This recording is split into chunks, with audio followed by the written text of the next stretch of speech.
certain phrases or words they taste good in our mouths. Certain words versus other words, they don't taste as good in it with a particular melody. So I think when you get that marriage of sort of the melody and the word that goes with that melody, it just, you can't help but saying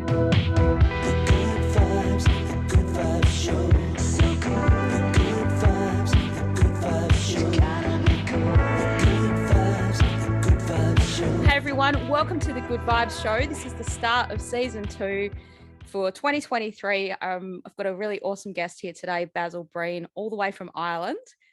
Welcome, Basil. Thank you very much for having me on your in your virtual room, I suppose. I'll pass you a complimentary water. Oh, thanks. I wonder how long we can keep that going. Yeah. I could just pretend we could just pretend I'm actually in the room with you and see if people pick up on it. Yeah. It's so awesome to thanks for taking the time to do the interview. We're going to talk about music as we normally do, what inspires us and what motivates us, and the mental health aspects of music I talk about on this show. And also Basil's got a new song coming out called Nelson. We're going to be talking about that. Cool. So let me start with your song. So Basil, you've got a new song coming out really soon, and that sounds very exciting. Yes, actually, Nelson. I wrote it about a little town. I don't know how the Australians feel about New Zealand, but there's a little town in New Zealand called Nelson, and I was traveling through there with my soon-to-be ex-girlfriend at the time, and it was just kind of like a transitional song, I suppose, of, you know, one story ending. So I'd broken up with this girl basically, and we decided to travel New Zealand for 3 weeks as a kind of final farewell because she lived in New Zealand. And then we stopped off in the little town of Nelson. And then it was just felt right, like, take me on back to Nelson. Like, but you'd never been, that was the first time you'd visited there though. Right. I know, but that's what makes it even funnier. Because I was talking to her dad about a song by the Bee Gees called Massachusetts, I think it was. Oh yeah, yeah. And yeah, so it was just a place name, and Nelson, it just sounded very musical in a way. And because I was kind of taken aback, I suppose, by the beauty of the land, and it was just, it became a kind of meme for my trip. And when I went down to Queenstown, I started going, take me on back to Queenstown. Because Queenstown it's just so beautiful. The whole place, New Zealand's just insane. And then it was after that, that's when I went to Australia actually for 10 days after that initial trip to New Zealand. But yeah, no, so that kind of came out of that. When I came home, I had that chorus, and then I was alone writing this song, of course. And then I got in touch with Rob, who you got in touch with. That's how we made our connection. Shout out to Rob, who's the producer on my new album. And I think he's brought a totally different perspective than what I was imagining with that song. But it's been brilliant working with him. Yeah, awesome. The song is very catchy, isn't it? Like, it's got such a hook to it. The chorus is super catchy. Take me on back to Nelson. Take me back to all I see at the end. Take me on back to Nelson now. Yeah, it has that kind of. It's like a.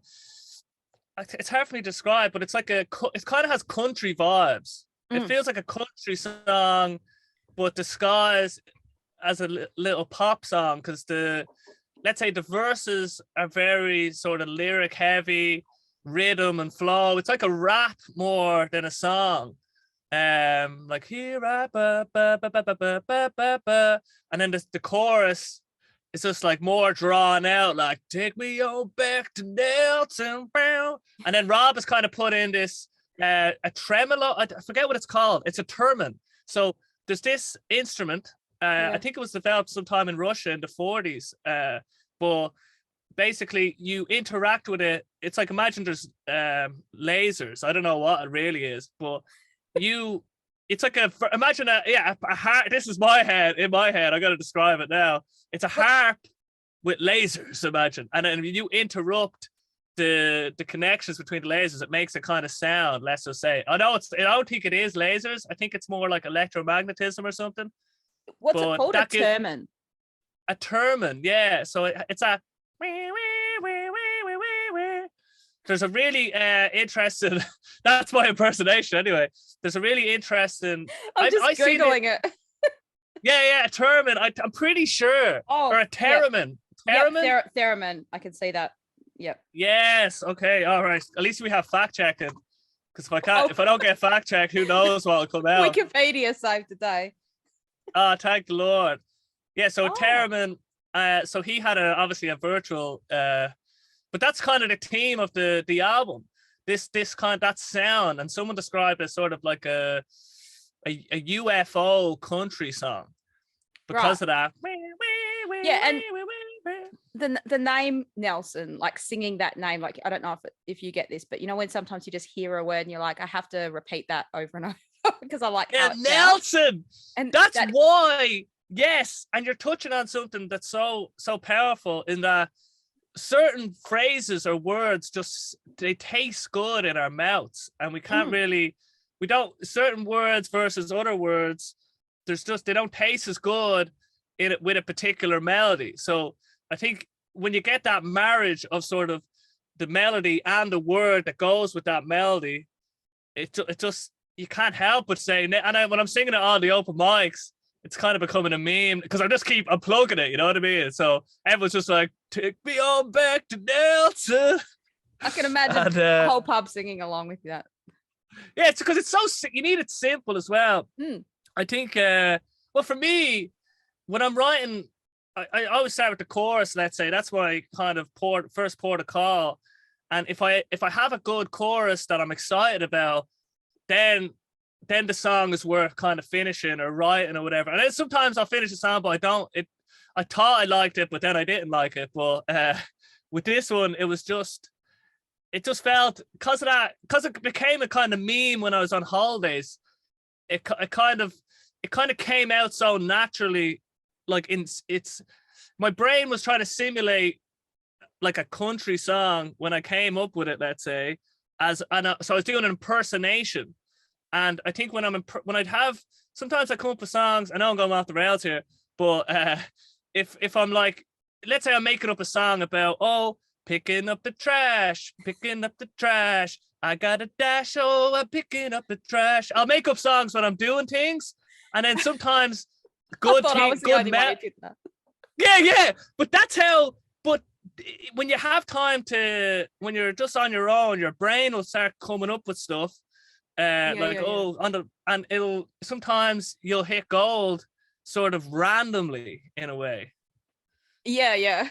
You're making me laugh because like I make up songs about random things, like if I'm unpacking an order for my shop or something, or like have to do my taxes, and in Australia they call it a BAS, and I was like, I've got this little song, and then now every time I do my taxes I'm just like, BAS time, entering data. Faster. No, that's do brilliant. it a bit faster. Like you've got your own little song for you have your own team. Yeah, it's like it's tune. Like the team. Your team songs for the different tasks or variations in your life. The more mundane and the more you hate the task, the more the song just pops out. The picking up the trash. Yeah, but having that kind of that the music kind of creates itself in a way. Sometimes if you let it, like when you're letting your sort of what you're doing get filled accidentally with music, sometimes you're like, oh, hang on, that's actually pretty good, because you weren't really trying in a weird way. It just kind of felt because I think what happens is your brain is like, if you imagine you're doing an impersonation of somebody, you'll try to mimic certain characteristics of them or whatever.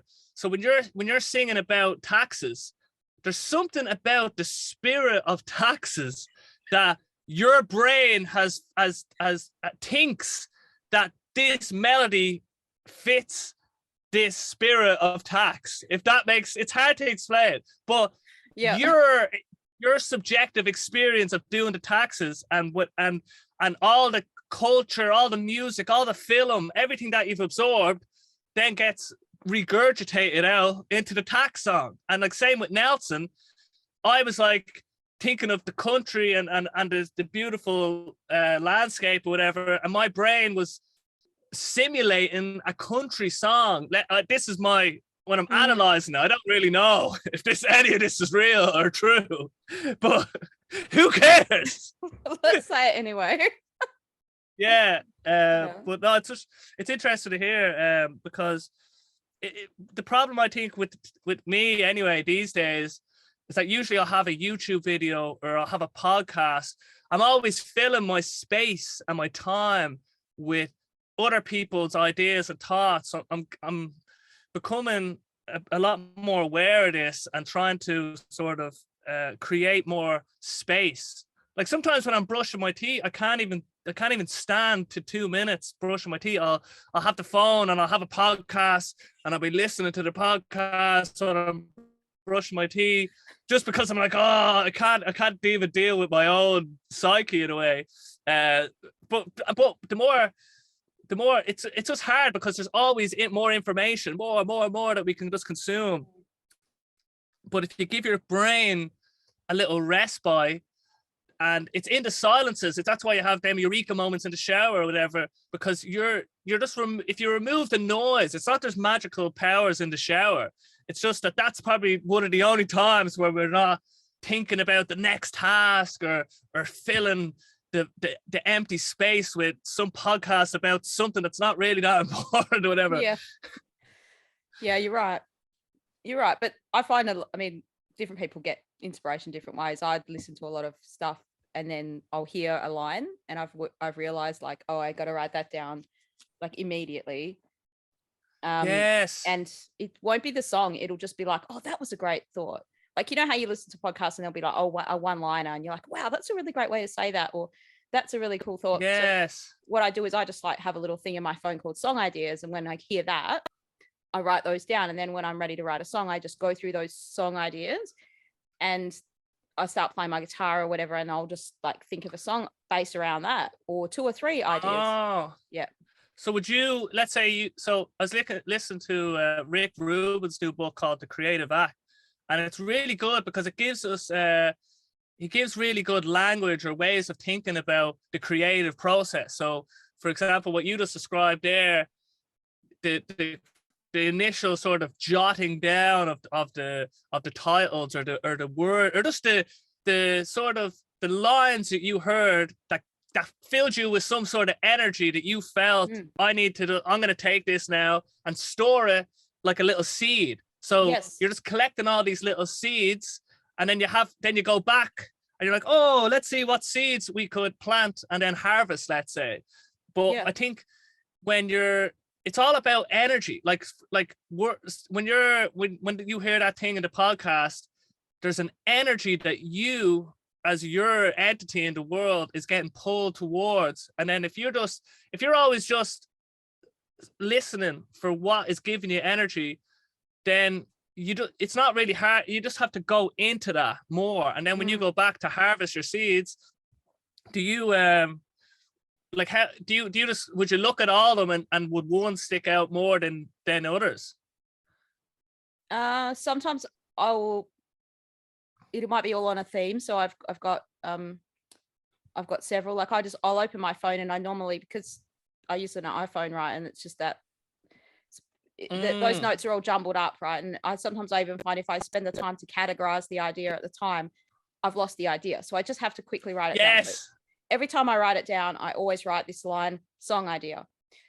So then I just search my phone for song ideas, and I go from the top usually to the bottom, and I start with the top one, and I'm like, oh, that's a good idea. And then often there'll be 2 or 3 song ideas in my phone that are on a similar theme. Oh, yes. It's sometimes because you're listening to a podcast. Well, I find I am, and you know how YouTube just suggests you once, and next thing you know, you've gone on down a rabbit hole of something. So you might have been listening to the same ideas anyway, but what you pick up from the idea might not have been what they were saying. Yes. And that's Yes. how I've written almost, I wouldn't say all, but almost all of my songs have come from that. Wow. That way. Okay. It's just a way So that's always worked for me. You're just like in the stuff that you're consuming, stuff is just gonna flow in, and some of it is gonna be like, oh, that's a good song idea potentially. And I think for me, I think it's everything's balanced. You know what I mean? I think I've just noticed that it's been a lot more on the consumption side, and I haven't even been doing what you're doing as much. Like looking when stuff resonates with me, I'm not really reaching for the phone or writing it down. I need to actually, that would be a better way for the content that I'm consuming to benefit the creative work in a way. Because right now I'm kind of just listening. It feels like just because it's just I'm just consuming for the sake of for the potential of creating something from what I'm consuming. If that makes sense. Yeah, no, it does. And some people, like, they're able to absorb it all in a way, and then something just comes out. But I find, like, because for me, what sparks the idea is often the way someone said just one little thing, like a one-liner, and you're like, oh wow, that just the way they put that is different. And I kind of like, just when I jot that down, then it seems like that, like you said, I never thought of it like that seed, but it is like, okay, here's a little seed that something massive will grow from that. And sometimes you might need more, and sometimes I will write down where that came from if I had the time to do that. Because if you, when you start writing a song and you're like halfway through it and you're like, oh, I need an extra thing for a verse or a bridge part. Yes. And then if I go back and listen to that source, it might trigger something else, but maybe it doesn't. It's just, maybe that was the only one bit of gold in that 1 hour of stuff that was there. Yeah, it's interesting because I think with songwriting, if a song has a story, let's say, even if it's like, oh, I heard this idea here, and then that's like part of the story of the song, let's say, and then, oh, the location of where I heard it, that's also part of the story as well. And it feels for me when I even if let's say the lyrics, they only mean something to like me because of the story of how the song came to be, I'll feel real good about them lyrics just because of the story behind them, instead of it, like, and they mightn't be great lyrics, but for me they are. And I think the story of the song and the story of the music, when I like other songs and I like digging into the story of how did they come up with that? Like when people say, oh, I know we do all interpret music and we all put our own thing on it, but like, I want to know what they meant. I want to know, a part of me I want to know exactly what they were talking about. Okay. Like, I enjoy that side of it, like getting into the weeds of like specific details or lines, and just trying to, especially when a song really resonates. It's same with a movie. When something really resonates with me, like a film I watched recently called The Whale, and your man, he won the Oscar, Brendan Fraser. It was so riveting, and I was like, oh my God, how did this film get made? I was looking at all interviews and stuff, because when I'm just like, what was the thinking behind this piece of work that filled me with such energy in a way? Yeah, powerful. Are you really into innovation? Like, as in, do you think you're a better innovator than a creator? In what sense? As in, like, in my own work that I'm creating, am I trying to innovate on what's come previous in music? Oh, I'm sorry, I just meant like in a global sense, in a general sense. Like, creativity is like the spark of the idea and just coming up with the idea, and some people can't innovate, but innovation is like actually making it into something that is a product or a service, right? Okay, yeah. So, well, yeah, innovation, it's an interesting word, I suppose, because when I'm finding that I'm only, let's say with music, right? It doesn't in this respect with in terms of innovation. So basic song structure, you have like chorus, verse, maybe a pre-chorus, maybe a bridge. So I'm finding as I've been writing more and more, like there is a kind of a structure. I still mainly write songs that at least have a chorus, let's say.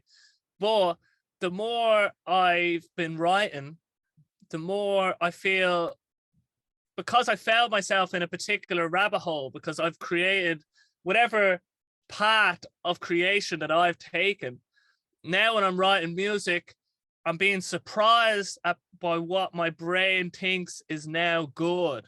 And it's like, oh, the first verse doesn't have to match the melody of the second verse, for example. That's like, for me, that feels like I'm innovating on what I've done at least previous or whatever. Or there's I'm just looking at new ways of, because you might think, oh, there's only choruses, pre-choruses, hooks, but there's like little intricate details in songs of little bits of repetition or extra kind of parts to put at the end based on what's come before. It's very hard to explain, but for me, the innovation as far as like the songwriting or music, as I'm concerned, has only come about from writing lots of music in a particular way, in a particular style, and learning. It's like you have to, what's the thing? You have to you have to know the rules to break the rules or whatever. Yeah. There's some great quote about that. Yeah. That you won't find off Basil Breen. Yeah. Yeah.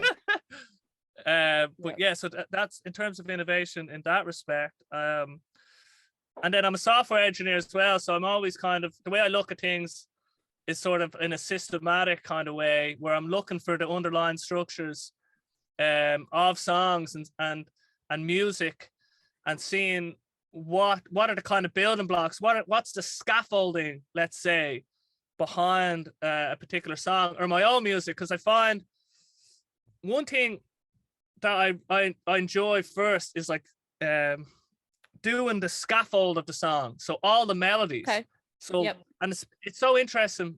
So did you see the new Beatles documentary? Well, it's not that new. Oh but it's yeah. like yeah. No, I didn't see it all, but I know what you mean. Yep. It's so good, right? So Get Back or something. When you think about it, yeah, Get Back, right? So Paul McCartney, when the Beatles were making music, they didn't have phones to record melodies on. They had to basically remember the songs, unless they were in the studio. Like, I was listening to an interview with Paul, like he didn't really have his own recording equipment at home till he had a lot of money, let's say. Yeah. And even then it was very cumbersome, whatever. So we're like some of the first people or musicians or whatever to be able to record ideas and keep them like collect them like seeds in such a advanced kind of way. And it means that if I do a melody and I listen back to it, I don't have to remember the melody. I just need to capture the essence of it, and then I can iterate on it. So I can be like, oh, the last bit of that, what if I change the last note? And I can iterate on the notes of the melody. And so the technology has allowed us to iterate on melody in such a kind of cool and unique way. And I think we're only getting started in terms of what is going to be possible when you start thinking about AI, and not like, oh, write me a song about this, but give me like 10 words that are related to good vibes. If I wanted to write a song about the Good Vibe Show, like, and then it's like having a little assistant that'll help trigger certain things in your mind. Because when you're talking about hearing things from podcasts or other avenues, you're getting inspired from things in your world. But with AI, let's say, you'll be able to create the inspiration in a way. Like if I walk outside and I see a tree, I might be like, oh, I'll write a song about this tree. But if I had never seen the tree, I would have never been inspired.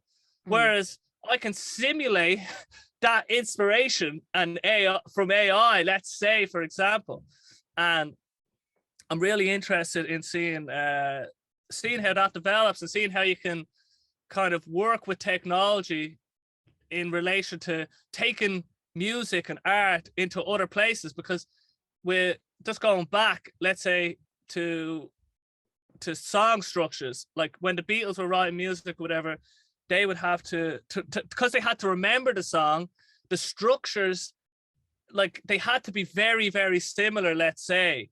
Like, but now that we're able to record, I can be like, okay, the verse doesn't have to match the second verse, because it's more easier for me to iterate on melody and come up with a brand new melody and just record it, and I won't lose it. I don't have to remember it in a way. Yeah. And that's just one aspect of sort of the innovation of music. I don't know if that's what rabbit holes I'm after going down there, but I've had a good bit of coffee. They're good.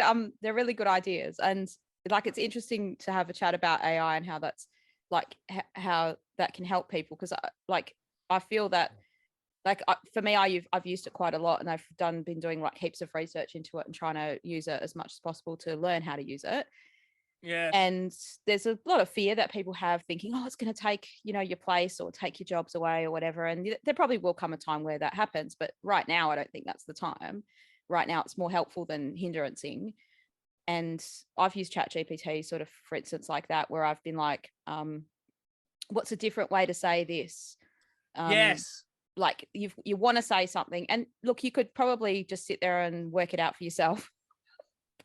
But why But no, why should you? But listen, why should you? And this is the way you have to think about it, right? The AI, if you had Paul McCartney, right, and you had $1 billion or whatever, and you could pay him hourly to just sit there and write music with you, wouldn't you want that? And you'd be okay with that as well. Or if Paul McCartney just offered to come and let you spitball against him, right? If I'm like, oh, I'm thinking about using this word, and it's like, oh, have you thought about using this word? And it's like, oh, thanks, Paul McCartney. So it's like with AI, you have to think about it. You're the final arbiter, or you're the final reviewer of the content, right? So if you think about it, the AI, these are like assistants, let's say, that are helping you. If you had a team of people, you wouldn't really care who was doing what. Like who was, let's say, in music production, eventually it's going to be, oh, give me a bass line in the key of C, blah, blah, with a little bit of swing in it, and it'll come up with a bass line based on, let's say I have an initial melody, but I can't play the bass, I can't play certain instruments, but I can ask the AI to interpret my melody, let's say, and put a bass line on it.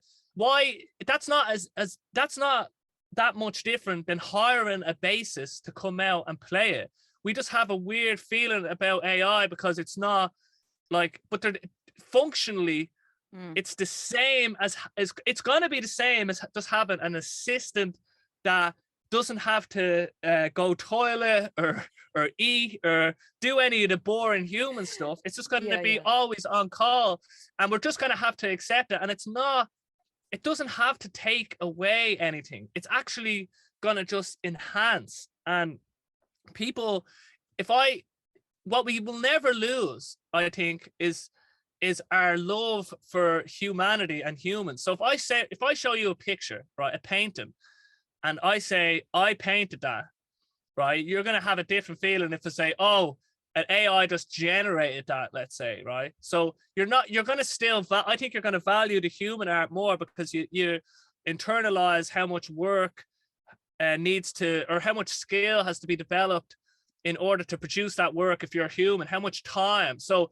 because you're a human, you can mirror like other people's experiences, and that's where the appreciation for human created art comes from. So with music production, like for me, I have Rob as my producer now, but I'm still creating the songs, the lyrics. It's still my voice. So people, well, like I'm not outsourcing that part. So there's a part in my art or the album that people will be able to appreciate the human factor, which is me and my own input.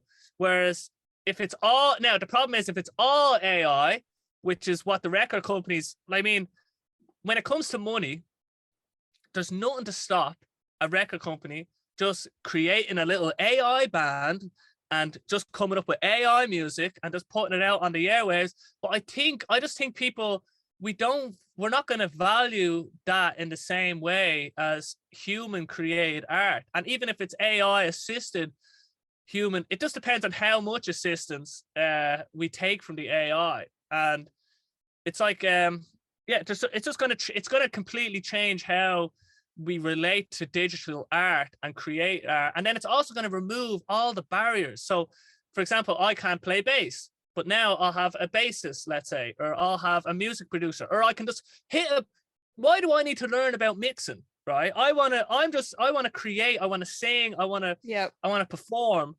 Just mix my song and just like, I don't want to do it. Like, I don't want to, you just want a button that says, mix it good. Beep. And then real good.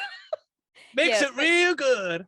The thing is though, some of these things that you're saying, which is, I agree with you, most of the stuff. The problem is mixing a song is somebody's job and they've spent years and years crafting that craft. And is like, you wouldn't know unless it's you in that position, let's say. So like I could clone your voice and train the AI to do your singing, and you know, if you gave it enough songs, it could probably come up with similar songs to Take Me Back to Nelson or whatever you've played, right? Whatever the name of that song is. No, yes. I don't know. What I'm saying, like, I'm not belittling. I know what you're saying. You're fine. Right. And that's like, all the subsidiary things are meaningless to you, but those things are meaningful to someone else. And yes. That is the problem where so I feel like there's two problems. One is after a while, when we have so much stuff that's so perfect, right? Like, because I've been doing a lot of AI art stuff recently, like a lot. And it's all perfection, right? There's no flaws. There's no, I mean, unless you're trying to create an ugly man face or an ugly woman face or something, right? But it's this super perfection. And after a while, like, we become so used to that, even with the art. And you said, like, you're saying, I think someone, if they knew it was done by a human versus an AI, they'd appreciate the human one more. Well, I don't reckon they will. If the human one's a bit shit, they're not going to go, oh, well, that's all right, you tried your best to draw a man, it's just a stick figure. Good on you. Like, I'll pay more money for that because you drew it. But we're getting it still has to be good art. It has to be, it still has to be good art. Yeah. And you're actually hitting on such a great point, because I think you're right. Just because for me, I'm just thinking, I don't need to learn mixing or whatever. I can just hit the button. Then it's like, what about the mix engineers? Or what about the bass players? Or what, you know, I still think, like, will there be a symbiotic relationship where, okay, imagine in mixing or music production, there's removing saliva from my vocal, or removing some of the breaths.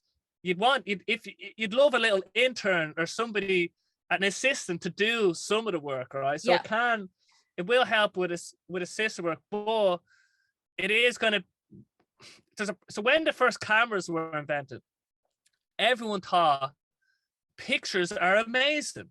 These are brilliant pictures, even though they were terrible, right, by today's standards. Yeah. And as soon as the new cameras came out, people just thought, oh, these. The old images are terrible because they're comparing it against the new images. So there is this, as we move towards perfection, it's like the new standard is perfection. Then the old way is like looked at. It's like similar with video technology. If it's on a terrible camera or whatever versus on a good camera, you'll perceive the video differently in your head, because your brain is making a kind of subconscious, subjective judgment on it based on all the art it's consumed and everything before. So it's easy for me to say, but will there still be need? Like, what it's like with Go. Okay, I know I'm going off the rails here, but with Go, the board game, an AI.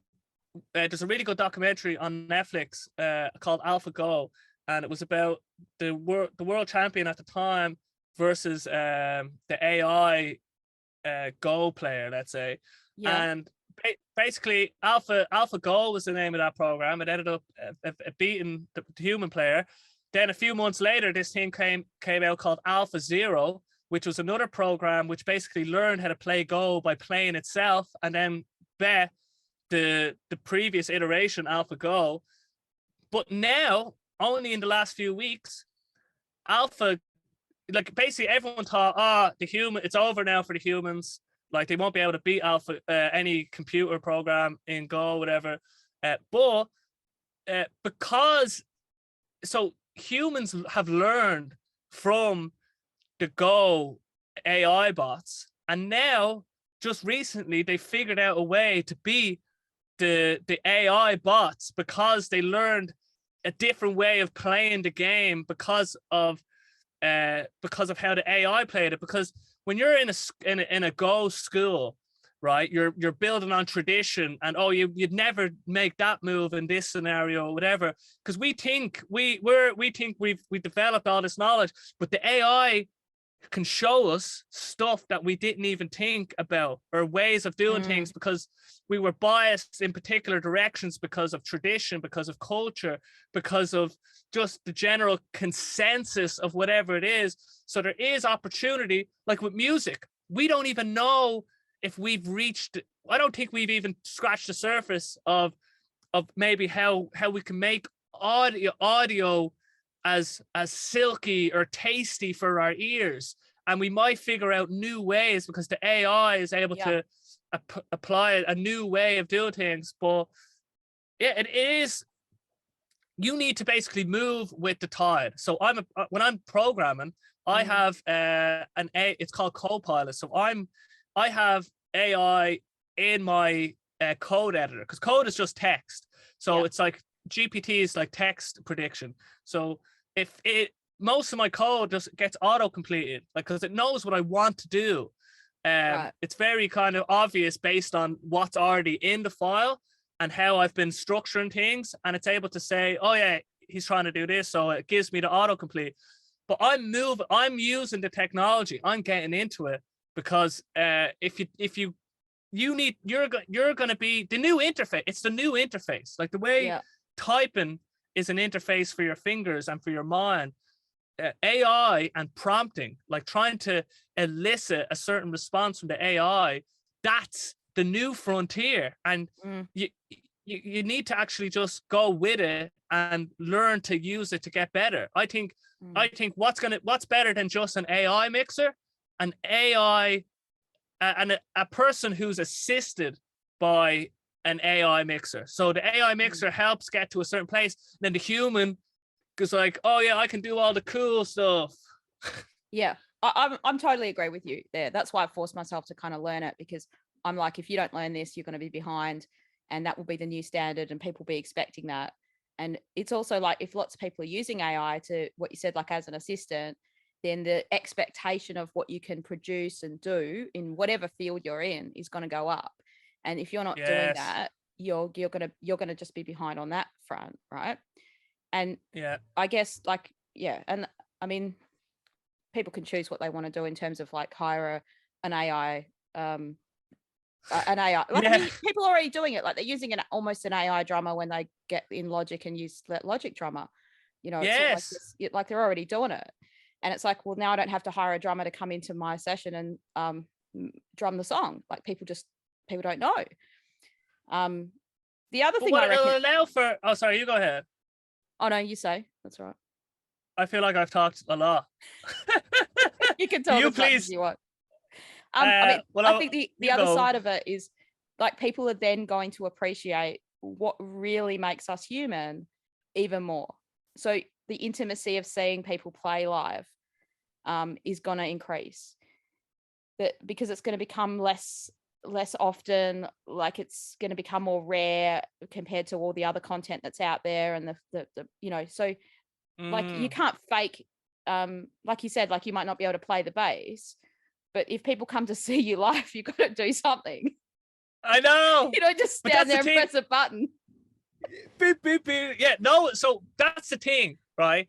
I actually think because of this revolution, let's say, in AI, the human factor, when we look at a piece of art, we will never be able to really say if it's a human or an AI that created it. Even if someone is saying that they created it, it'll be near, like, people are just using it to send emails now. Like, I know loads of people that are just like, don't need to write email, just say I need to write an email, blah blah blah. And it's going to get even better because Google Workplace and Bing Workplace, they're now talking about integrating AI into all their services. So it'll already know all the previous emails that have come before when you sent to this person. It knows how you talk to this person. It knows your general mannerisms and stuff. So it's gonna be able to even better enhance. If you have to let the AI in.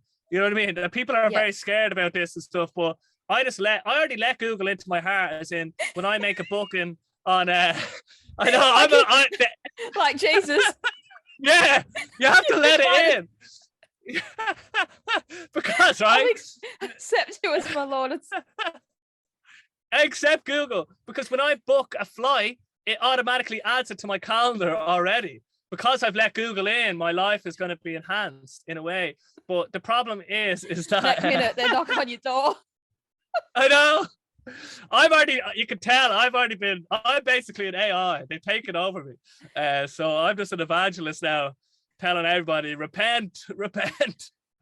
But basically, just getting back. So when you're creating, I think live performance and live human stuff is going to be the one thing that we can still do. So I think live performing, live streaming, doing the human thing and being able to verify that it's a human for the audience member or the listener, that's like going to be still there. And let's say with art, you know, there's caricature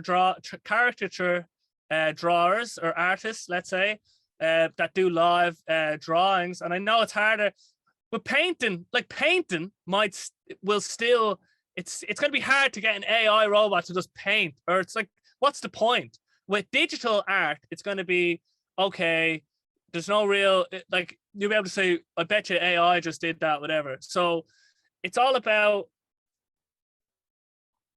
for us as humans, and especially as everything gets more perfect, we're going to become more cynical or just more accustomed with perfection.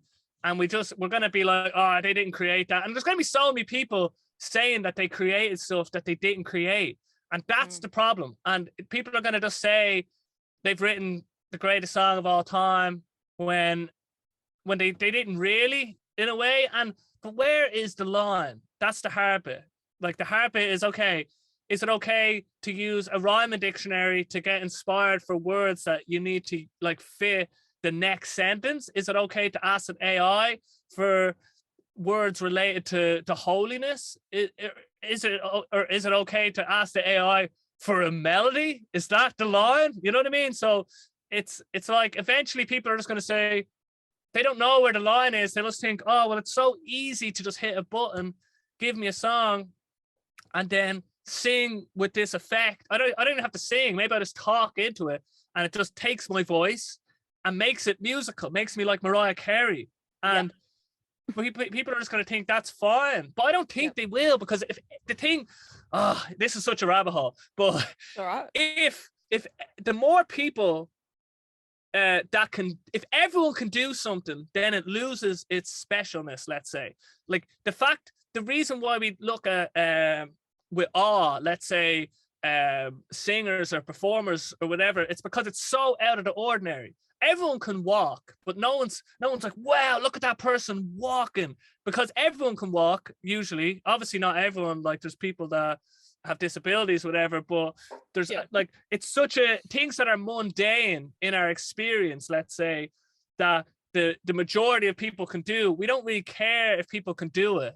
But when it comes to, let's say, playing Jimi Hendrix or whatever on the guitar, it takes years of practice, deliberate practice, and that's not something you'll see every day or whatever, or not. There's a low amount of people that can do it, so that's what gives it that prestige. So when everyone can create a hit song, then there's no hit songs in a way. Yeah, I know exactly what you're saying, but I think we're going to have to reach that point I think it will reach a point where it's like that, and it'll be just like, man, this is just all mundane. Everything's great. It's easy, you know, any old band can get a song, and you almost pressing a button to do that. And it will become like, I feel almost like you'll be the mistakes that you make almost will be a valued thing to show that you're human, right? Yes.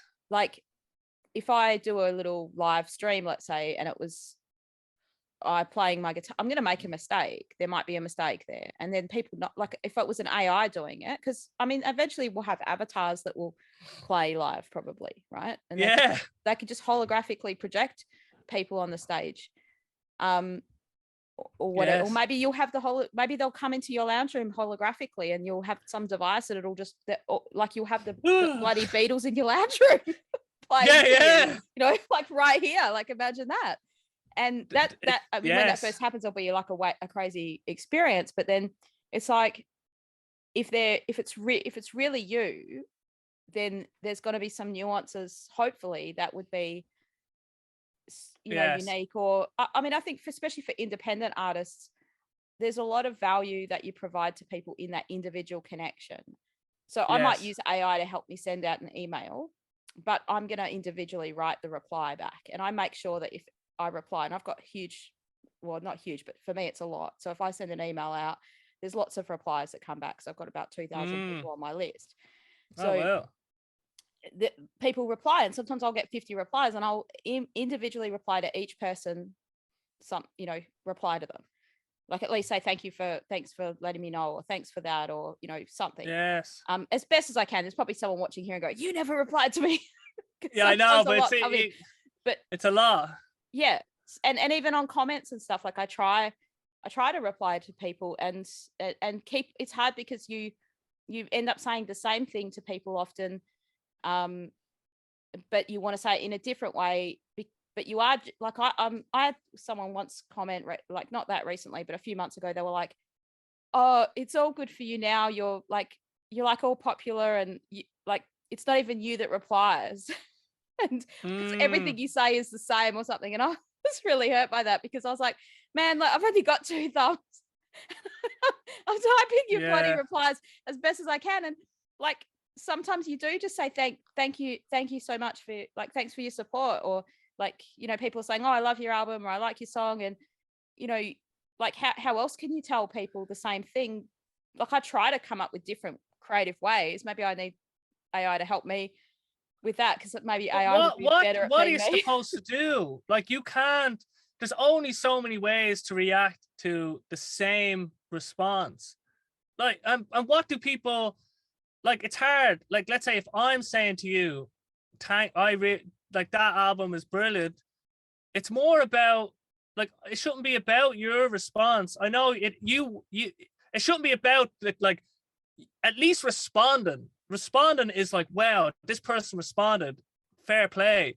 But for you as the sort of the taker of the compliment or whatever, it's hard to like, you'll never see it from their point of view in a weird way. Like, but you have to try, like, because if I compliment you, as the complimenter, I want you to feel what I feel towards you. But you have to try and elicit that in a way, and to say thanks. I really appreciate that you reached out, whatever. But you can't, like, what else are you supposed to say to that? Yeah.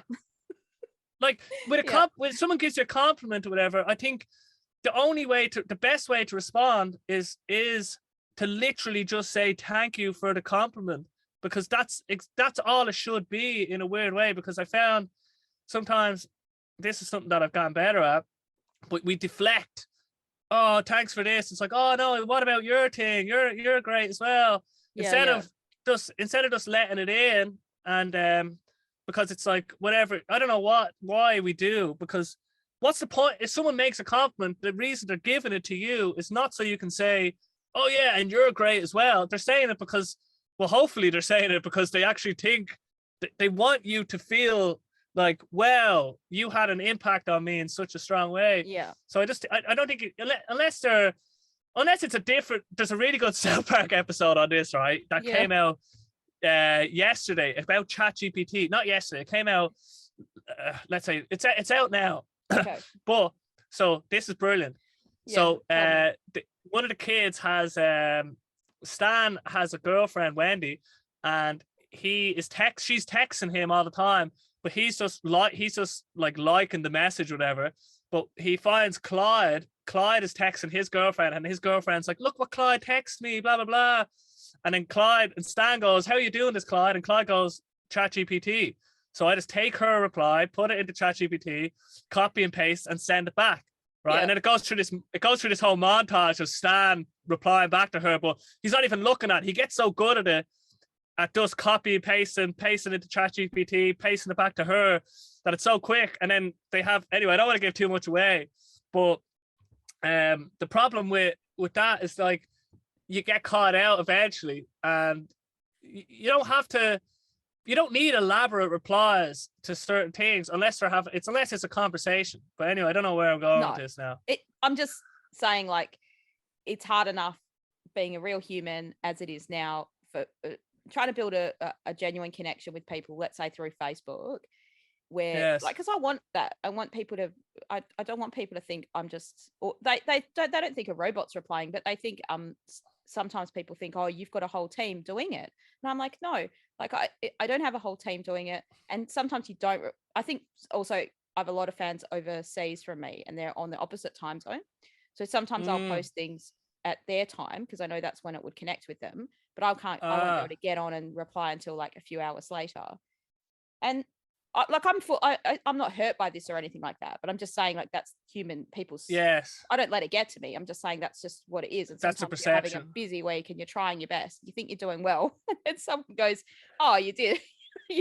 Like, and like what people perceive is 100% truth to them. Like, and what they're saying is a reflection completely on themselves. It's not a reflection on you.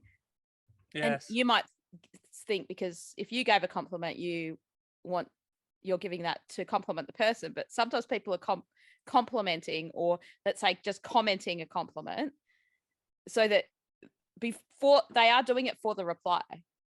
Yes.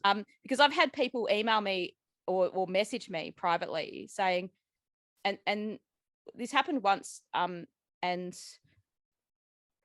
like, this is a good example to share, I guess, if the other musos are kind of listening, or other people are listening to this and they think, how do you respond to this stuff? Because I always come from a perspective that all these things are like opportunities to turn it around and to win someone over, or to like have an actual interaction. And like, everyone's going through different things in their life, and you don't know, like, you see, like, we all, especially even people that you really know on Facebook that are actually your friends or people you know, people put up the best about them, they don't put up the worst. People are going, everyone's going through stuff, whether you think they're doing well in life, they're not. They've got shit going on in their life. Everyone has, unless they don't, and then they're probably not doing much in life to accomplish, right?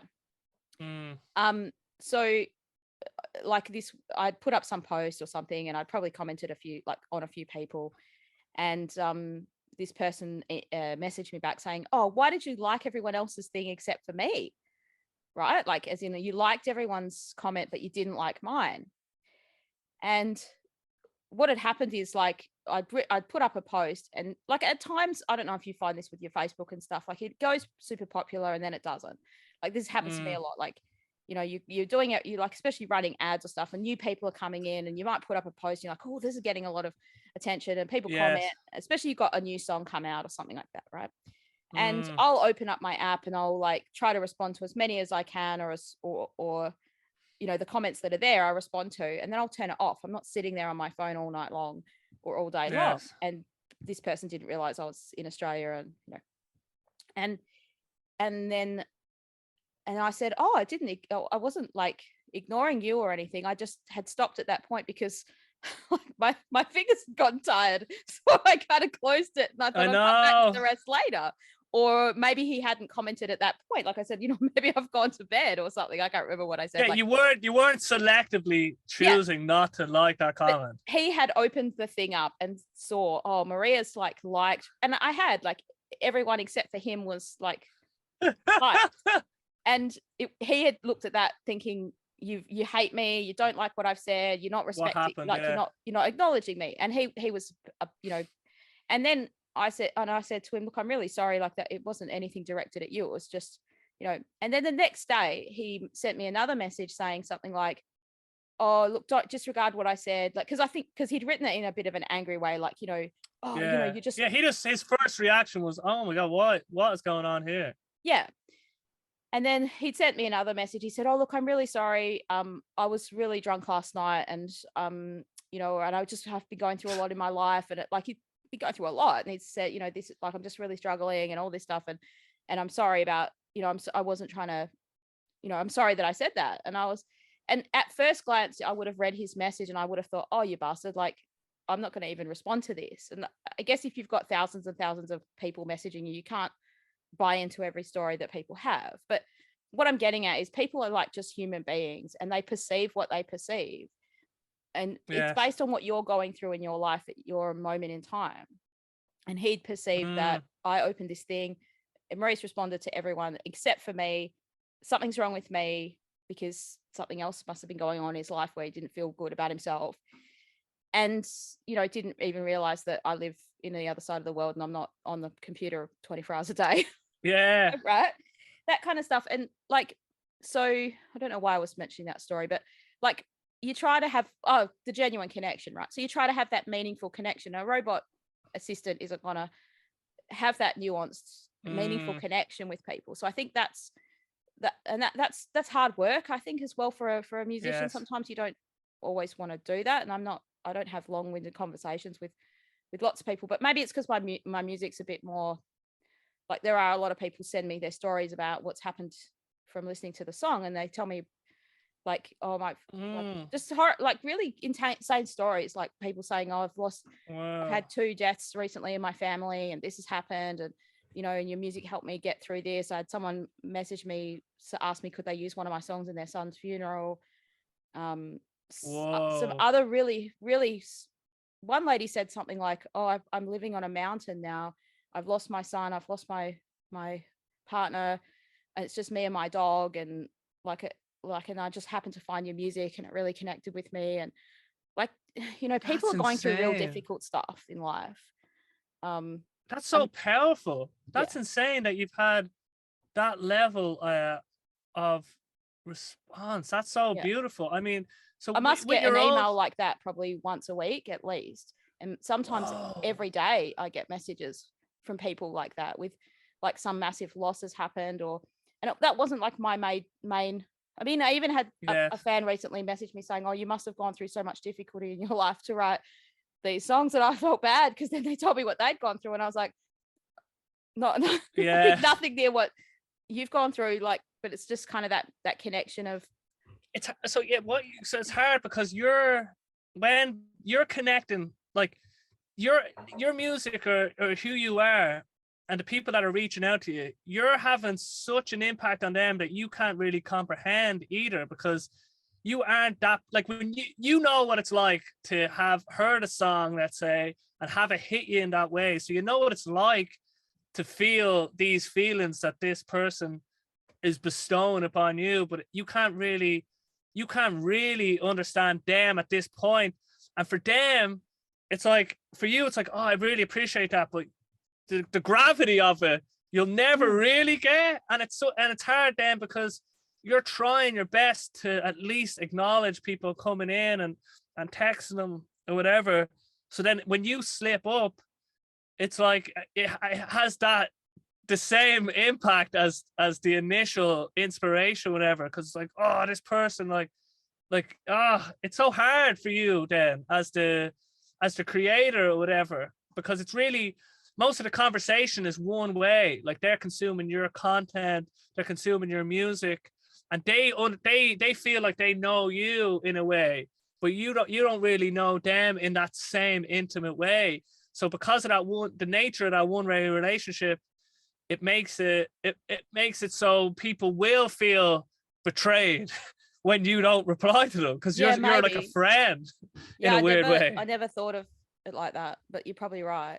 I guess if you listen to a song that touches you when you're at a really dark place, they would feel a big connection with you, and maybe that. Yes. Yeah. So just with your whole journey, your musical journey, then, how long have you been pursuing music in this way? Because I mean, about 3 years. Oh wow, that's amazing! And you've had I just decided one day I was going to write songs, like commercial songs. Like I've always been able to write a song, but they weren't very good ones. And I used to try to muck about and do my own thing when I was a teenager. Like I had a Pro Tools and stuff, and was always crashing, and I didn't have a very good quality computer. And I used to also think, oh, you have to do it all yourself. And then after that got frustrating for a few years, when I was sort of like maybe early 20s. I know I was probably thinking I would write like more, I don't know, I was just thinking I would get into writing songs for stuff, but it wasn't, there was a lot of gatekeepers and stuff at that point, as well as it's just became very easy lately, you know, through being able to release music on Spotify. I think that would probably be a big game changer, because before that you were thinking, oh, how do I put a song on iTunes? Like, or how do I make a, you know, like go to the CD store and give them my CD and hope they sell it. So I'd not ever intended to do music as a career. I'd sort of decided that early on, because I thought there'll never be any money in this, and it'll be a real hard job. So better pursue something else as a get the money, get the income. Yeah, to survive. Yeah. And then it was actually when I turned 40, I realized I think I need to do this. And I was like, I've got some songs I want to write. Like I actually had some ideas about songs. Like I've got something to write about. And I started to just like put songs on my Facebook page, my personal Facebook page, and just me and my guitar, and see if people like them. And it was just a couple of songs. And at that time, I just recently, because I thought I want to get into music now. So I found a band through a Facebook group and went to a little rehearsal with them, and we kind of really got along well. And that sort of started me playing live, but that was just kind of covers, right? And that was about 4 years ago from now. And then about 6 months into playing with the band, that's when I decided I think I'll start writing my music, and I'd put it on Facebook, and they'd seen that I'd done that. And they said to me, oh, why don't you make a recording? And I said, oh, like, because I'd always thought it's going to be expensive, and I mean, it is expensive. Yeah. But, like I'd always thought out of reach. Yeah. And it's like this unknown. How much is this going to cost? And also, like, probably part of the expense that what I thought would be the major expense, which actually hasn't ended up being that, was the musicians to do the song. I didn't realize, like, because I've never done any of this stuff before. So I didn't know about mixing or mastering. Like I didn't even get my first songs that I put on Spotify mastered, because I didn't know what that was. Didn't know that had to be done. Wow. Like, so I just sort of wrote the songs, played them with the band. The band said they said that, oh, we've used a producer before. And that's how I met the guy that I've been working with now, Rob Agostini. And the band came in and did a session with them. And so I didn't even know what I was doing on that day. I don't think he understood that I didn't know either. Because he's like, oh, you're doing the vocals today or a different day? I was like, why would we do it a different day? What, don't we all just sing along together? Like a sing-along? Yeah. I didn't know. Around the campfire. And I was like, why would we waste time and do them a different day? Like, let's just do it all now. Like I just didn't know. And so that's what I mean. But it was all unknown until you knew it. Yeah. Like I think that's why music is it's like every creative endeavor or anything we look at, and when we don't have an understanding of it, it seems like this elusive, mysterious thing that, oh, I could never do that. But then when you get down to it and you learn the like little nitty gritty stuff, you pick up, and then it deepens your like music theory, even, for example. Like when you just think, oh, like you don't understand, you just hear music and melody, and you're not even understanding. And even in songs like drums and bass, so you just hear a song. Yes. But now when you learn a bit, you hear the sections, you hear the different tracks. And even with, let's say, something like acting or something, you might think, oh, it's such a, how do people do it, whatever. But there's techniques and methodologies to everything, all these things that you can actually learn, and you don't, but it's so funny when you're so green and you're like, oh, we all just stand around a single microphone or whatever, and just like, I knew that there would be different microphones. Yeah. yeah, but yeah, it is, and it's kind of like, for me it was an adventure because I didn't know what I was doing, and I had no expectation. And I remember that the first time I went back in the studio to make the electronic style song, that's not what I'd intended to do either. Like that, and that's the song that turned out the best. So like that was the Time in Your Hands song that I made. And so that's got so popular. What then? Yeah, because what was it about? So like, what's been the kind of key to, because it seems, from my perspective, getting people to reach out and comment on your music and stuff, this sounds like my idea of what success would look like. So in my head, you seem like you found success. What do you think has been the sort of key I'd to like your financial success? But yeah, forget about financial success. Yeah, but that is success. If you, and I'm grateful for that too. Yeah, I'm great. I mean, I'm very grateful for that. How did that? What do you think has been the like that's that's produced that?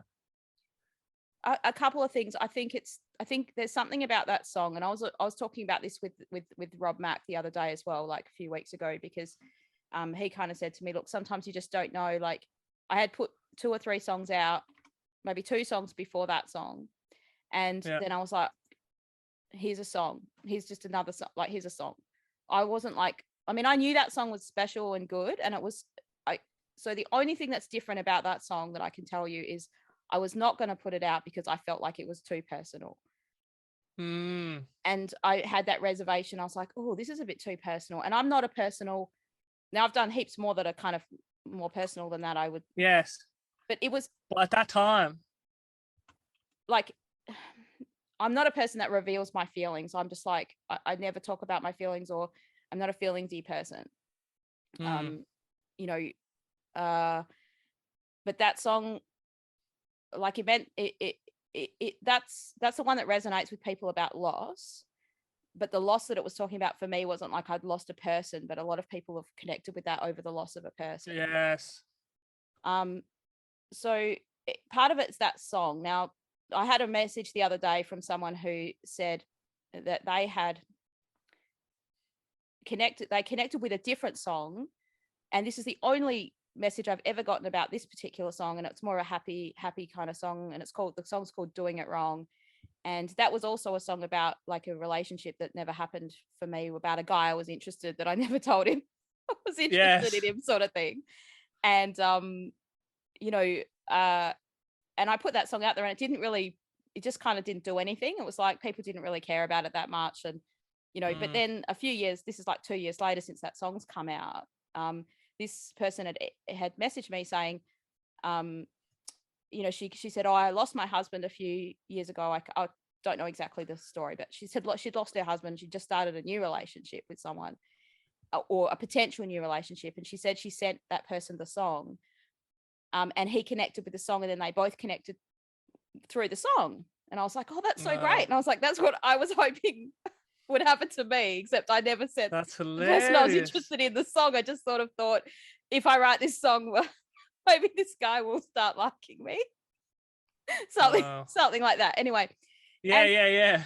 But so that I've had a few songs like that kind of like, you know, maybe connect with some people somewhere, probably. But to answer your question, like, it's that one song, and I don't know exactly about that Time in Your Hand song, exactly what's the thing. Is it like the vibe of it, as well as like the mood and the tempo and all the rest of it? Is it that, you know, and the message, and what's the song about? I mean, the song is also talking about how it's really easy to scroll on your phone when you are in that place of loss, and then where do you go? And you kind of just go to your phone, and then it's kind of filled with an empty void.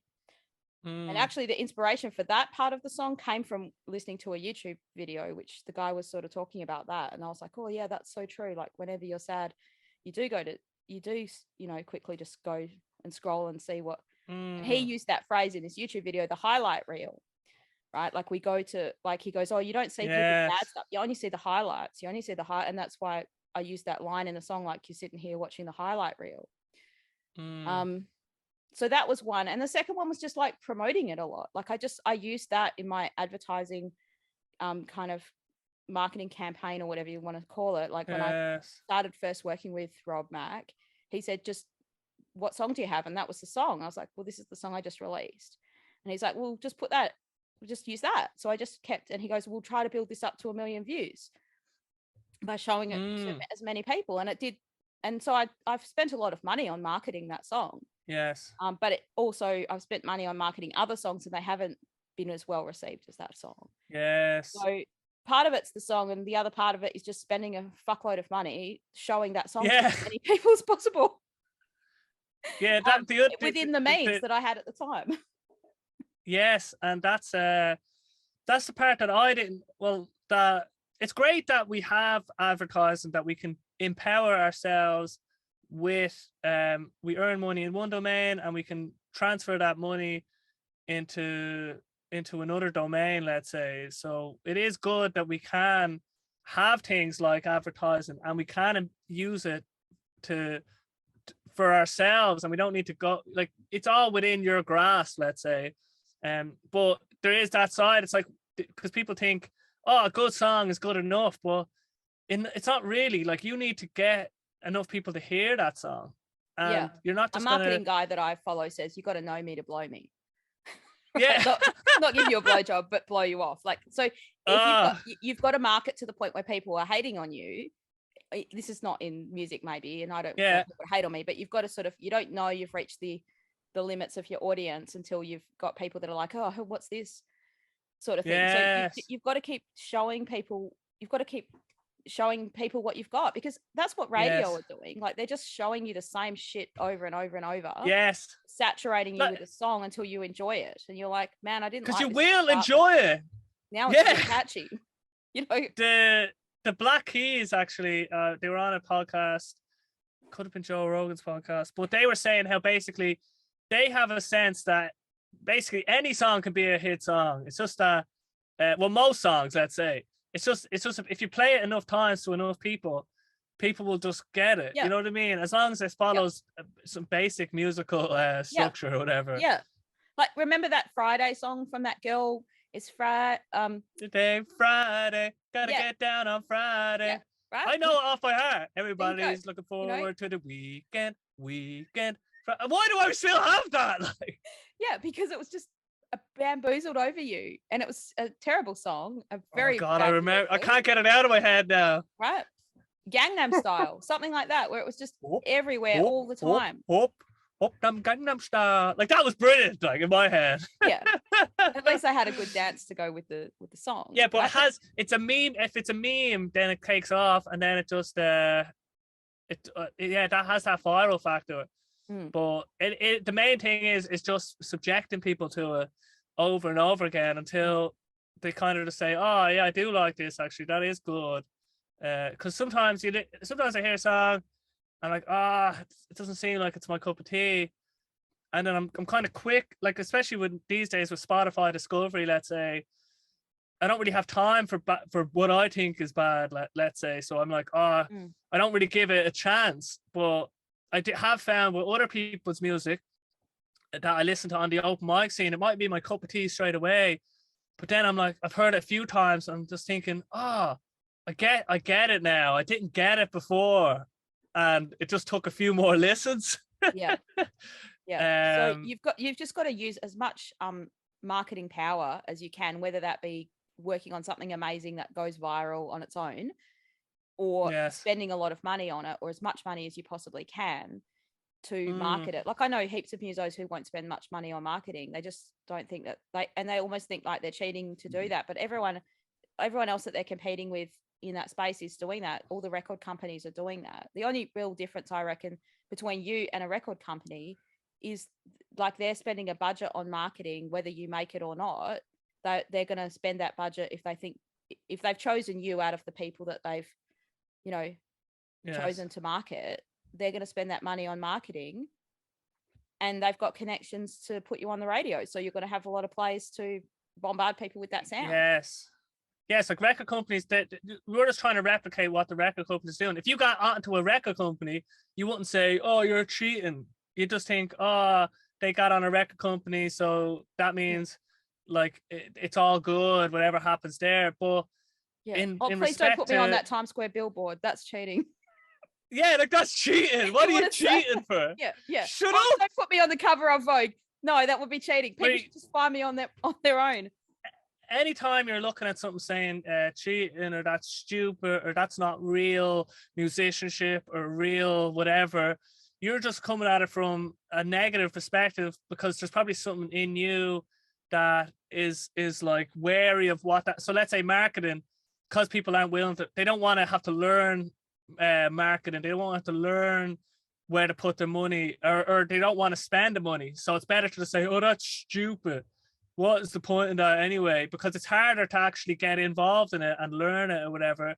I just don't think you should ever look at anything with, you should always have an open mind to whatever it is instead of closing it down. Because I think marketing, it's let's say these business terms, like marketing is just how you're perpetuating you into the world in an effective way. Like, for example, back in the day, if I was a good fisherman for my tribe, if I was good at it, let's say, or I was good at teaching people, then word would spread. Like, I'd be marketing myself because of how good of a service I'm doing.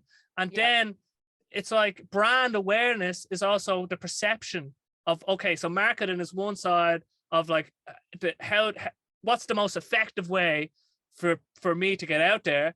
And then brand awareness is like just the perception of you after they've consumed that. But marketing and brand, they're all just business terms for stuff that is innately human and innately part of what it means to exist as a human and interact with other humans. So when we think of money, we think of it, we just have such negative connotations from not even our own. It's just culture. Culture has told us that pure musicianship is playing on the side of a road and not even looking for money, just playing and just playing to traffic. I know what you mean, and that's, people do have that perception, like I'll just go viral on my own, or people will find me. But I've always approached it as a business and thought of it like, it's a business. People, you're in the business of selling music. Like, I love sales. Like, I'm really into sales. I love selling. I don't hate the word sales. Like, all a sale is providing value to someone. So you can't provide value until they've purchased it from you. So in music, they might purchase it from you by just listening to it on Spotify, or they might actually buy your album. But like, I cannot give you the value unless I offer you to make that purchase. So I have to tell you, I have to give you the offer. Like, I can't just hope, we wouldn't be having this conversation, or I'd be doing nothing if I was just sitting in my bedroom hoping someone will knock on the door and make my dreams come true and let people know about my music, right? And I guess also Facebook and social media and all those platforms of, like, it's hard to get a reach without, like, it's hard to get things to be seen even at all unless you're paying for it now. It's a great advertising tool, but it's not very good with the organic stuff anymore. I don't think it's great for that. It's not that it's terrible, but it's like, it just is what it is. Exactly. But if you're going to spend money on clothes, on coffees, on drink, or like, there's so many things that I spend money on that people wouldn't bat an eyelid at if I buy in a big box of chocolate, like a bar of chocolate or whatever. Well, as soon as if I put it into ads, people perception, it's just because businessy. Because I think what a part of it is, I don't know if you've seen the new Elvis movie, no. but this kind of perception of, or just people musical contracts, messing over the artist. Like, that's just a common kind of trope or whatever. Yeah. So they think, oh, as soon as, if you're talking ads, marketing or whatever, there's just so much from the culture, let's say, that like people just get screwed over, or it's because this is the other part of it. you have the means and the expertise to do ads, and then someone mightn't, and like that disparity or that inequality generates a sort of negative outlook on the people that are able to do it, unfortunately. But it's so accessible. Like, you could put €1 a day even into it, and it's still better than not putting €1 a day into it. You know what I mean? That's what people don't understand. Yeah. And I don't want people to think I'm like rolling in the cash or anything. I'm not.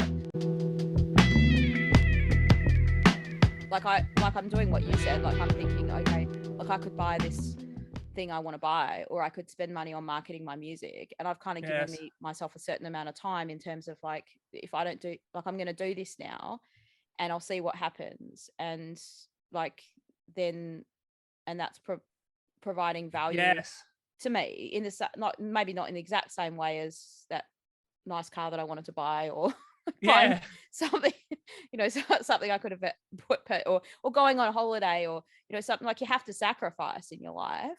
And I totally understand that there are some people that don't have, that they really are struggling and they don't have the means. So I think if you do the best that you can with the means that you've got, and you've got a good product or a good song, like I've put maybe 10 or 12 songs, maybe 10 songs on Spotify now.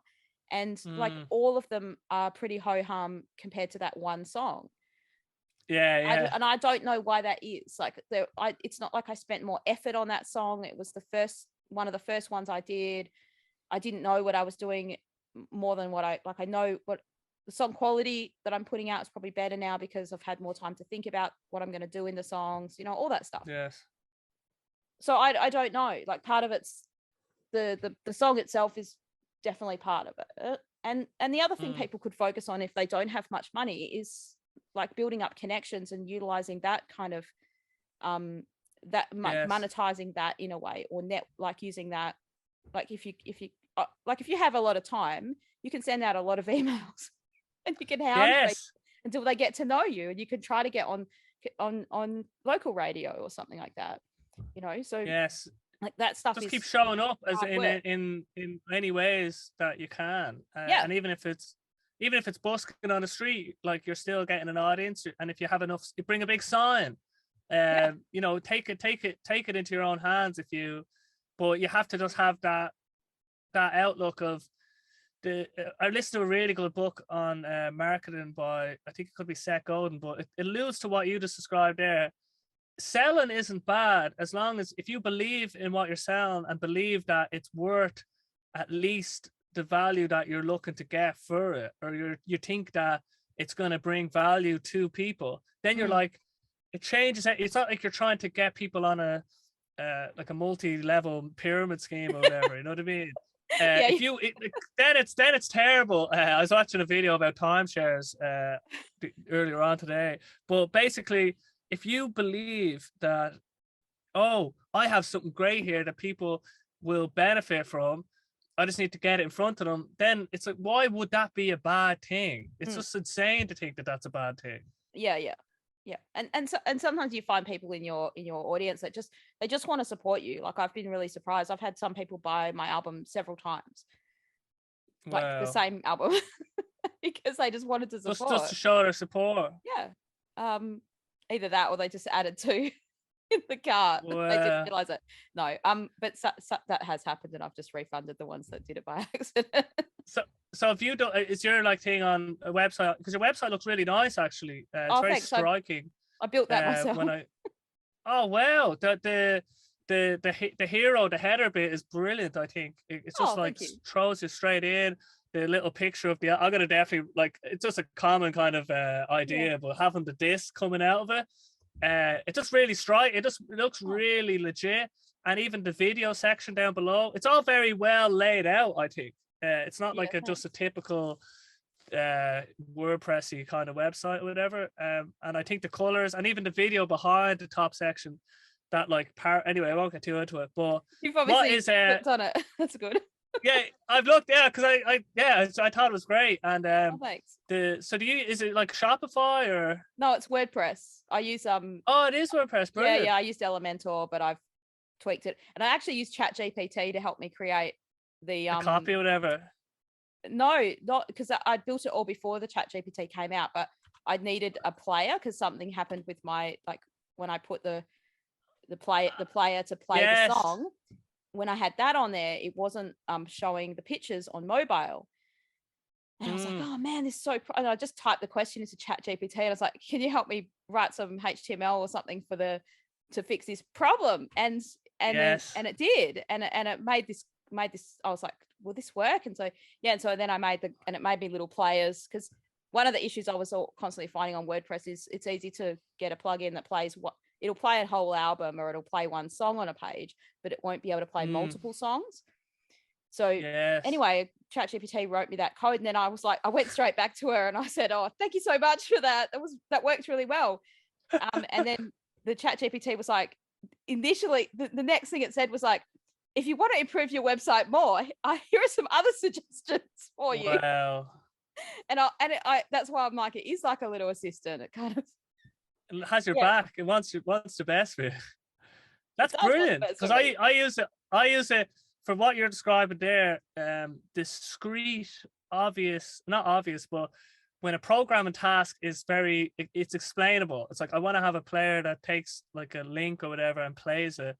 It can give you really good code for that. Or another thing now, the new one anyway, you can give it a picture, which is an outline of a website, let's say, and you could say, give me the HTML that matches the structure of this image.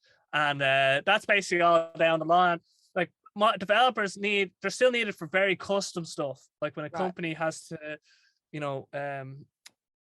do, like, they want an application that's similar to Instagram or something, where there's loads of functionality.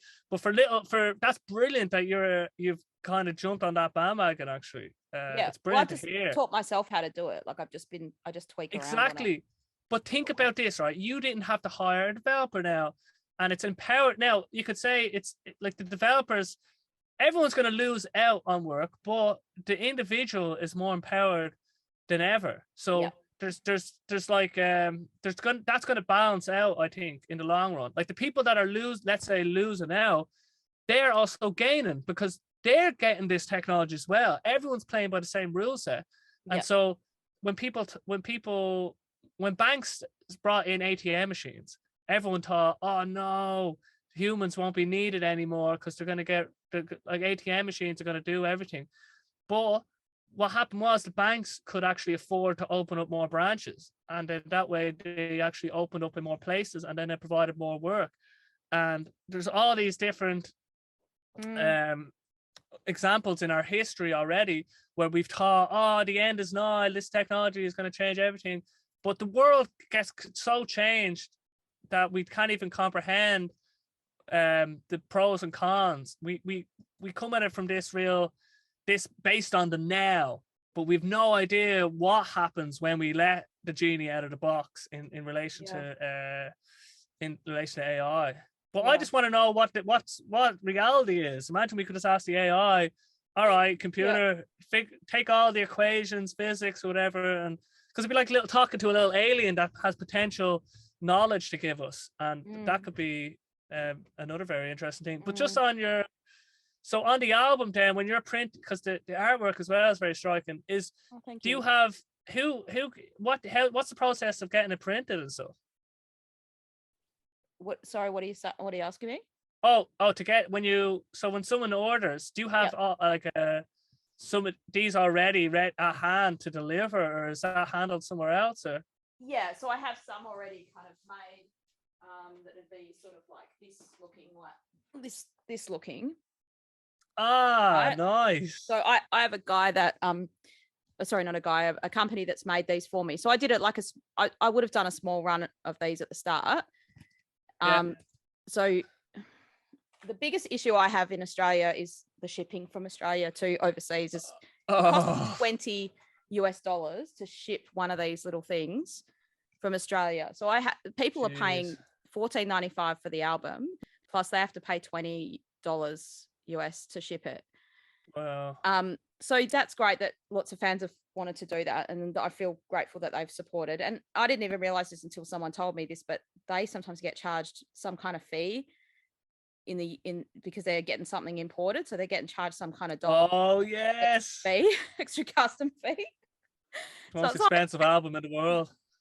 I've got a company in the US that I use, and I can send you the link of them if you want, if you need that. Yeah, But cool. they can they can make it on demand, but they only ship it out to the US, and that's been really great. And they'll make it, they make it and print it. Like, you just have to type in. It doesn't integrate with your website. There is another company You just that put the order in, or whatever. Yeah, so when someone orders one for me, I then have to just log into that website and then just copy and paste their address and order it, and it makes it in a jewel case. You know, these old fashioned cases. They might, yes, the plasticky case. Nice. So that they do that, yeah. So that's how I do it. But if they're going to be signed CDs, you've got to have the stock, you've got you can't have them made on demand if they're signed. So a lot of people want the signed one, unless you get the AI to sign it. Well, they want a human signing it. I think people would be really disappointed if they paid for a signed CD and the AI signed it. They might as well just have it might as well just be printed on signed. Do you know? Yeah, exactly. There is this is a problem, actually. This has happened recently, I think. Not AI signing it, but I think there's a company, right?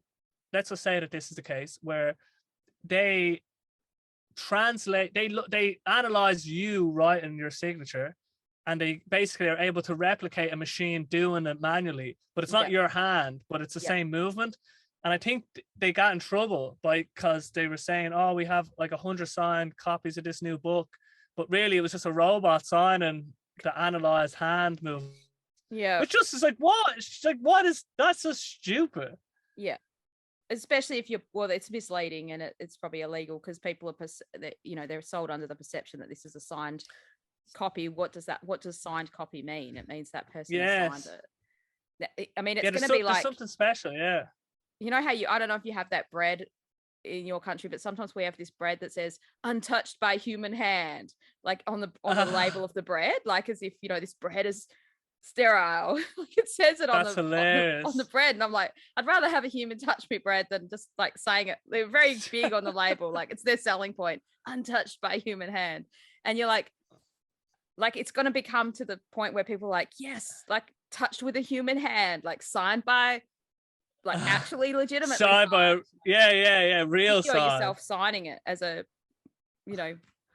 yes, like verification, like I've done this. Yeah, well, like it is an interesting world that we're entering into anyway. Yeah, but man, we've just been talking for so long. I don't want to keep. But we can.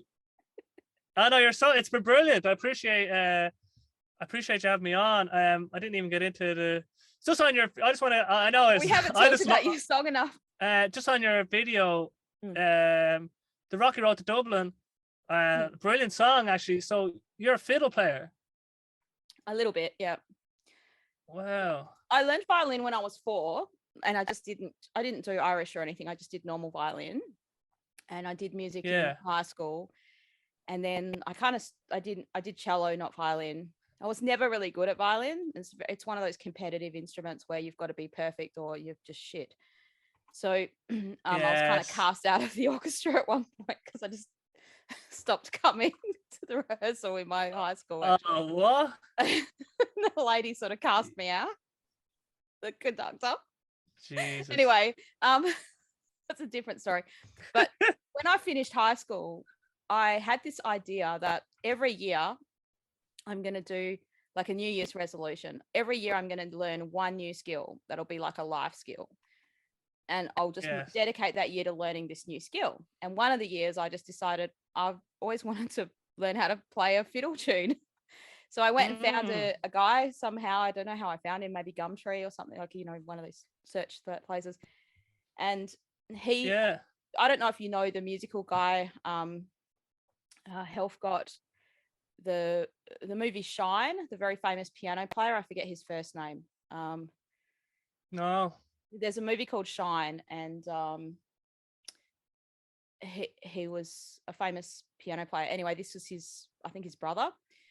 And he was just a brilliant at fiddle music, and like played in a lot of bush bands and stuff. And I just did lessons with him every week. I used to go to his house and do a lesson every week. And then that's how I learned how to do it. Practicing. Wow, that's brilliant. Yeah. And so with the video as well, what's I just have to ask about the production, because it looks like the video looks great. There's like a little zoom in and out at the beginning. Like, who's doing your videos? It's just me. Oh wow! What's your setup like? I would have plugged it into Logic to record. I would have used this mic here. Oh yeah, so the audio, yeah, just so that the sound's right. And I actually was trying to play to a backing track, but the backing track. So you had the headphones. Yeah, it like I must have recorded that probably 5 hours worth of recording at one point. Yes, I know what you mean. I just couldn't get it right with the backing track. The problem is I don't play Irish fiddle music every year until St. Patrick's Day, and I'm like, oh, I'm gonna make my St. Patrick's Day song. I better start practicing again. Where's my fiddle? It was the backing track wasn't the greatest backing track, and I was trying to get it right to that backing track, and it was like, nah, this just isn't working. I'll just do it without the backing track. So that was one of the takes. I'd still had the headphones on, and I was But thank you. Yeah, I just make my own videos. I've got a Canon EOS. Okay. And what do you use to edit then? It's like just iMovie. Oh, brilliant! So it's just are they two different shots? Yeah, probably. I would have come in close to the camera so that I could just talk maybe. Yes. In the thing, and then I would have like done the next bit, and then I might have edited. I think I might have had to edit them out because maybe I'd done the intro. Like what happened? I don't know if this happens to you, but you think, oh, I'm going to do a song video. So you do your intro and you're like, hi everyone, today I'm playing blah blah blah, and then you start, and then there's a fuck up, and you start. And you're like, man, I'm not going to you can't do the intro again. No, and no one wants to do that. Jesus. Yeah. But then with the video, how do you think of, because it looks like it's well lit as well? Like, do you have there's a light in the background? Is there light on you as well? Yeah, the same light I'm using now. I could show you. It's a light box that I have, like sort of a square.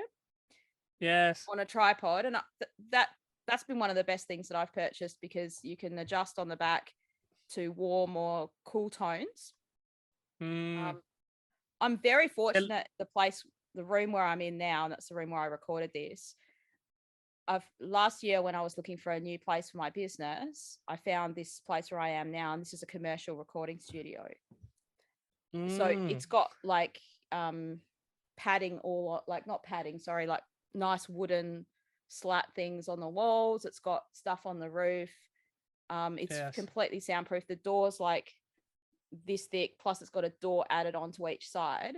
So no one can hear you scream in this room where I am now. Oh wow. It's kind of scary. It's very dry in here, and it's not echoey, so it's lovely. Oh, that's brilliant.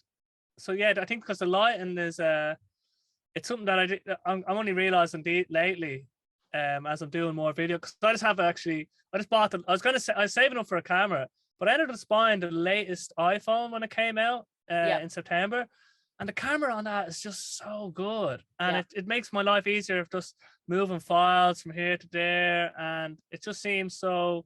I use it for my podcast, I'm using it for other videos, and it's as good as, now it's not probably as good as the shot that you're getting right there, but and because you can't do things like ISO, and you can't get really nitty gritty in it, but just getting a decent lighting, I think, adds so much to it. Yeah, really. The lighting thing, it makes a big difference. Like that lighting box I bought, I've never regretted buying it. It makes a big difference, and it's just convenient, because otherwise you're looking like because I do podcast recording sometimes at other people's place, and this I can travel with. I can actually pack it down and put it in a suitcase, and I've traveled over to the eastern states with it and stuff like that. And you're not then at the venue going, oh, I've got to look for the light. Like they might not, you're at the mercy of whatever people have. This is really great if you do product shots. Like in my business, I have products that I might need to photograph. and it's so great for that. And you know, you can have it all the way up, and then Yeah, breaking the fourth wall. I'll just show you. So it's kind of like this, like a big square. Oh, that's so nice. Yeah, maybe I need to look into that. But yeah, I mean, it's not even on very strongly because it's so. It's wow. I'll probably get sunburn. Yeah. Yeah, I mean, it makes a difference. You can have it on warm or cool settings, so that definitely helps with stuff. And yeah, the other thing you could use with the iPhone that's good is the Rode. It's called a Smart Lav. You know that microphone? Oh. So for they the have audio, interesting. This mic called a lavalier mic, which is just a little tiny yeah. microphone. And they've got a version called the Smart Lav, and that can plug directly into the iPhone. So you've got to have the connector for the 3mm whatever, but it's got a PRRS connection on the other end. The 3 rings. So I use that a lot when I make videos. It's only got a short leash on it, so you have to be fairly close to the phone. Yeah. If you plug it onto yourself, but you can have it just in the room and it'll still pick you up. Yeah. And then you find it's better than the normal microphone, the inbuilt microphone? It's better than the inbuilt one. But I just recently did a test because I was trying to explain what to buy for someone else. And the inbuilt microphone on those iPhones is still pretty good. Yeah. But just to take it to that next level. Yeah. Well, people like that bassy sound that they get from podcasts. Like, you know, when you listen to Joe Rogan or something and it's like really boomy, especially if you have a bit of a tweaky voice. Yeah. No, it's a twang. Like me. Yeah, you can really boom it more by having the mic closer to you, or like, and this is where I don't like the fiddle faddling around with recordings and stuff, because it means that you take so long to just produce a piece of content. Yes. You have to, like with this episode, like if I do that, I'm kind of have to rip the audio away from the video, process the audio in Logic separately, and then attach it to the video. And I often do that with my recordings. Like if I do people live, that's what I do. And you might put like a compressor or something in their voice, or what, you know, you use a few plugins, maybe a de-esser or something if they need that. Because especially if you have two people speaking and one's like I don't know, super high and the other one's super low, or I mean, you could, if you record someone and they weren't close enough to the mic and their sound soup's a bit distant. Oh yes, soft. I've that's especially live. I have a good few. I do the same thing, edit in Logic, but I think the saving grace is the limiter, just being able to boost someone's signal. Yeah. Because they just some people just drift so far away. Yeah, you're like, and you're just looking at them and you're like, you try to, you can explain it. It's not the end of the world, because you can always just kind of, you know, boost it, whatever. But you're just like, I wish they didn't. They're going out with a shot sometimes. Yeah, and it's just another thing to do, and that maybe the AI can do that for us one day too. You know, because it's just these extra jobs that mean that, like, for me, it takes away the joy of the creativity. Like if you just have to sit there for hours arduously doing something to fix. Yes. problems. So one thing that the AI, so with image generation, what they're doing now, so they'll take an image. Imagine they took a screenshot of you right now. They can upscale it, so the AI can interpret what this image would look like if it was in 8K resolution, right?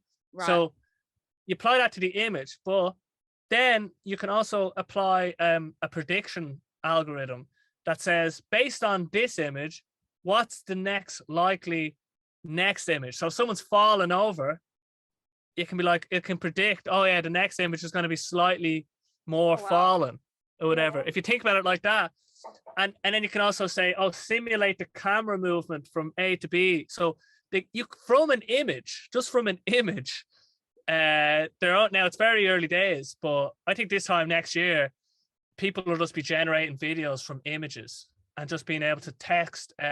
Someone walks into the room after this and is real angry, and then it'll make that video based on that. It's going to be great. I can't wait for those tools for us to be able to make video clips, because that's one of the biggest expenses and time consuming things that people have. And so like I've signed up for something, but I haven't been able to, they haven't let me into it yet, but they were like, oh, you sign up and you might get allowed to use it. Yeah. And I saw a demo of someone and they were like, oh, look, you can line up these things, like line this like books up, and then you might use your camera and swoop around them, and then you tell the AI, this is a building and this is like these are the buildings, and then you've got some little thing that you make out of blue tack or plasticine or something, and you're like, this is a person. Yes.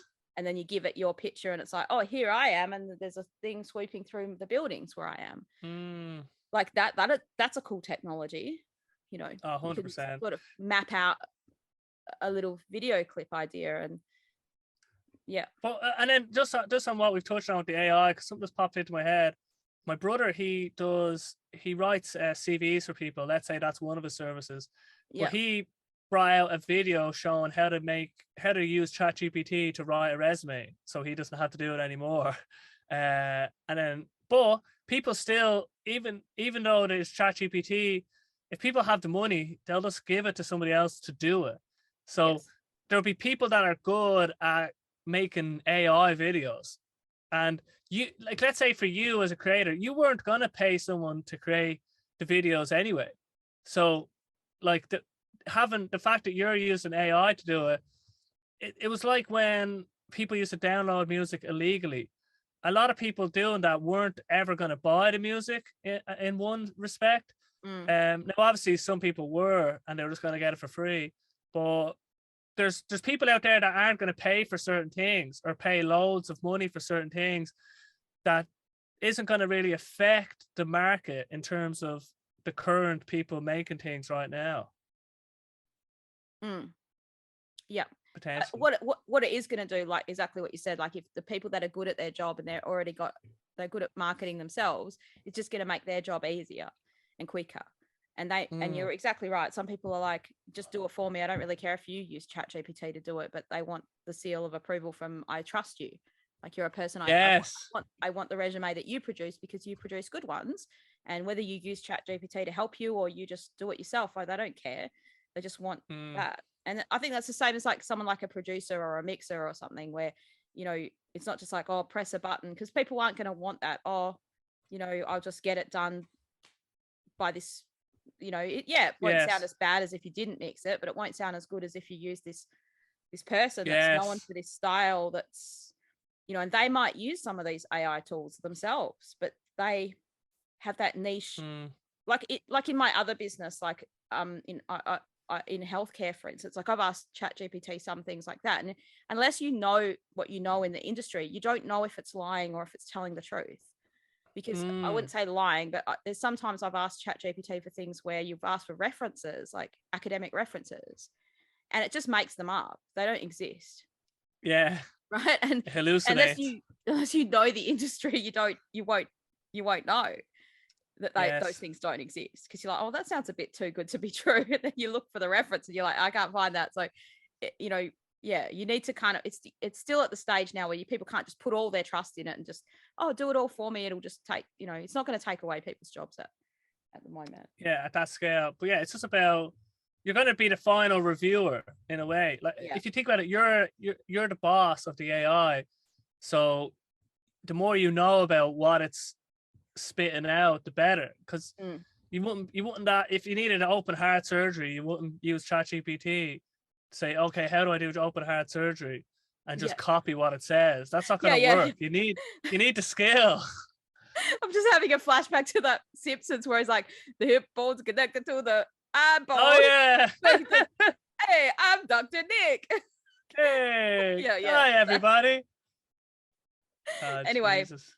So look, we've hardly talked about we have talked about your song Nelson, but a little bit, yes. We haven't talked a lot about your music. Just we want to let people know that it's coming out on the 31st of March, right? Your song? Yes. So look forward to that. This episode will maybe come out around the same time, or it depends on how quick I can edit it. So that'll be yeah, no rush, no rush.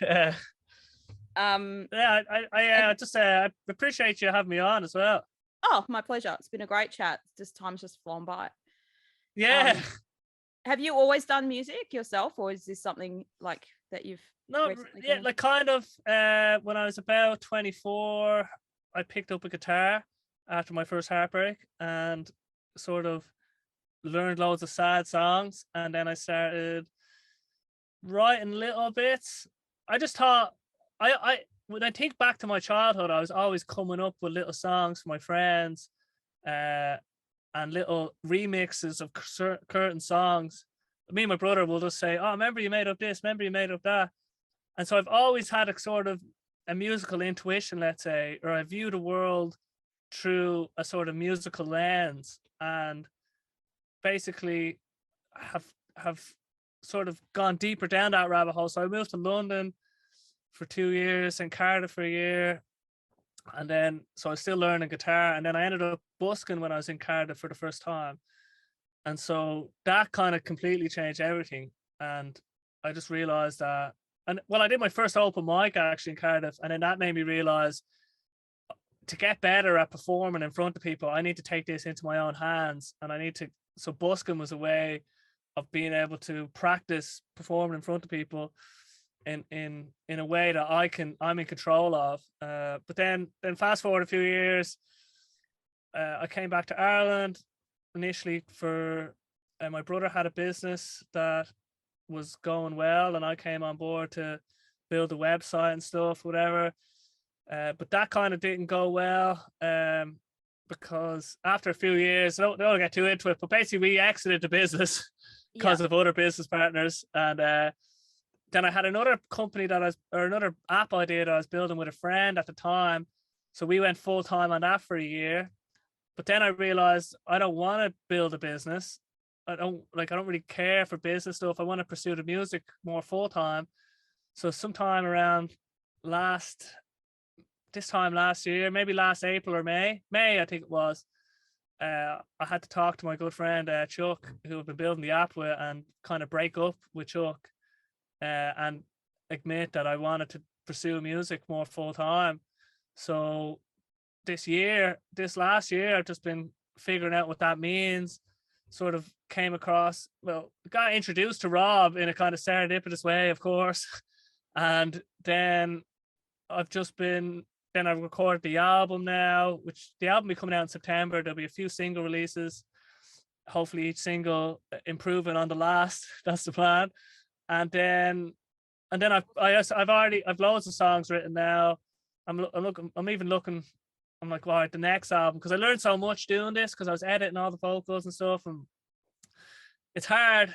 Like sometimes, like all I can hear is the little tiny mistakes in the songs.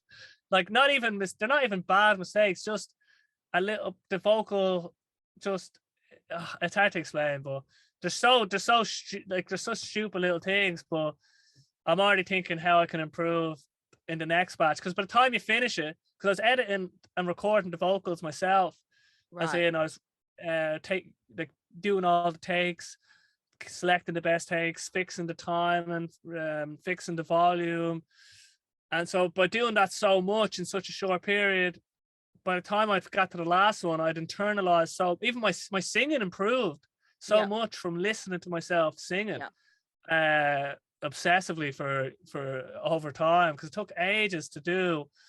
But now I have a newfound like knowledge or a learned knowledge and expertise in the space of editing vocals. And so I've like next 2 albums basically planned. I don't know if next year I'm going to do an album or just do 6 singles or something, because do I need an album, or can I just release a song every 2 months? And I think I might, because it'd be less work, let's say, and then do an album every 2 years or something. I don't know, because I do have 2 like songs that I think would make for good albums, but the one I want to do in 2 years is definitely one I want to do. But the next one, I think it's real.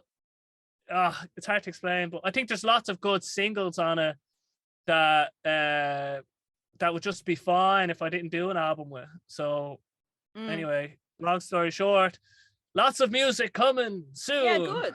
Yeah. And what you can do is, as you start to build your fan base more, they can help you decide. Like because that's what I use my email people for. Like I email them and I ask them like, what song would you like next? Here's two choices. Like, what would you like? Or like, it's interesting because I just put a poll out to my people recently and said, you know, what song would you like to hear next? Because I've had some people say, oh, your songs are all similar, like to that good song. Because I've tried to make more of that good song, right? Like, I just call it the good song. The good song. Because people like it. They like that style. Yes. So, you know, obviously different messages and they are different. They're not the same. It's not the same thing.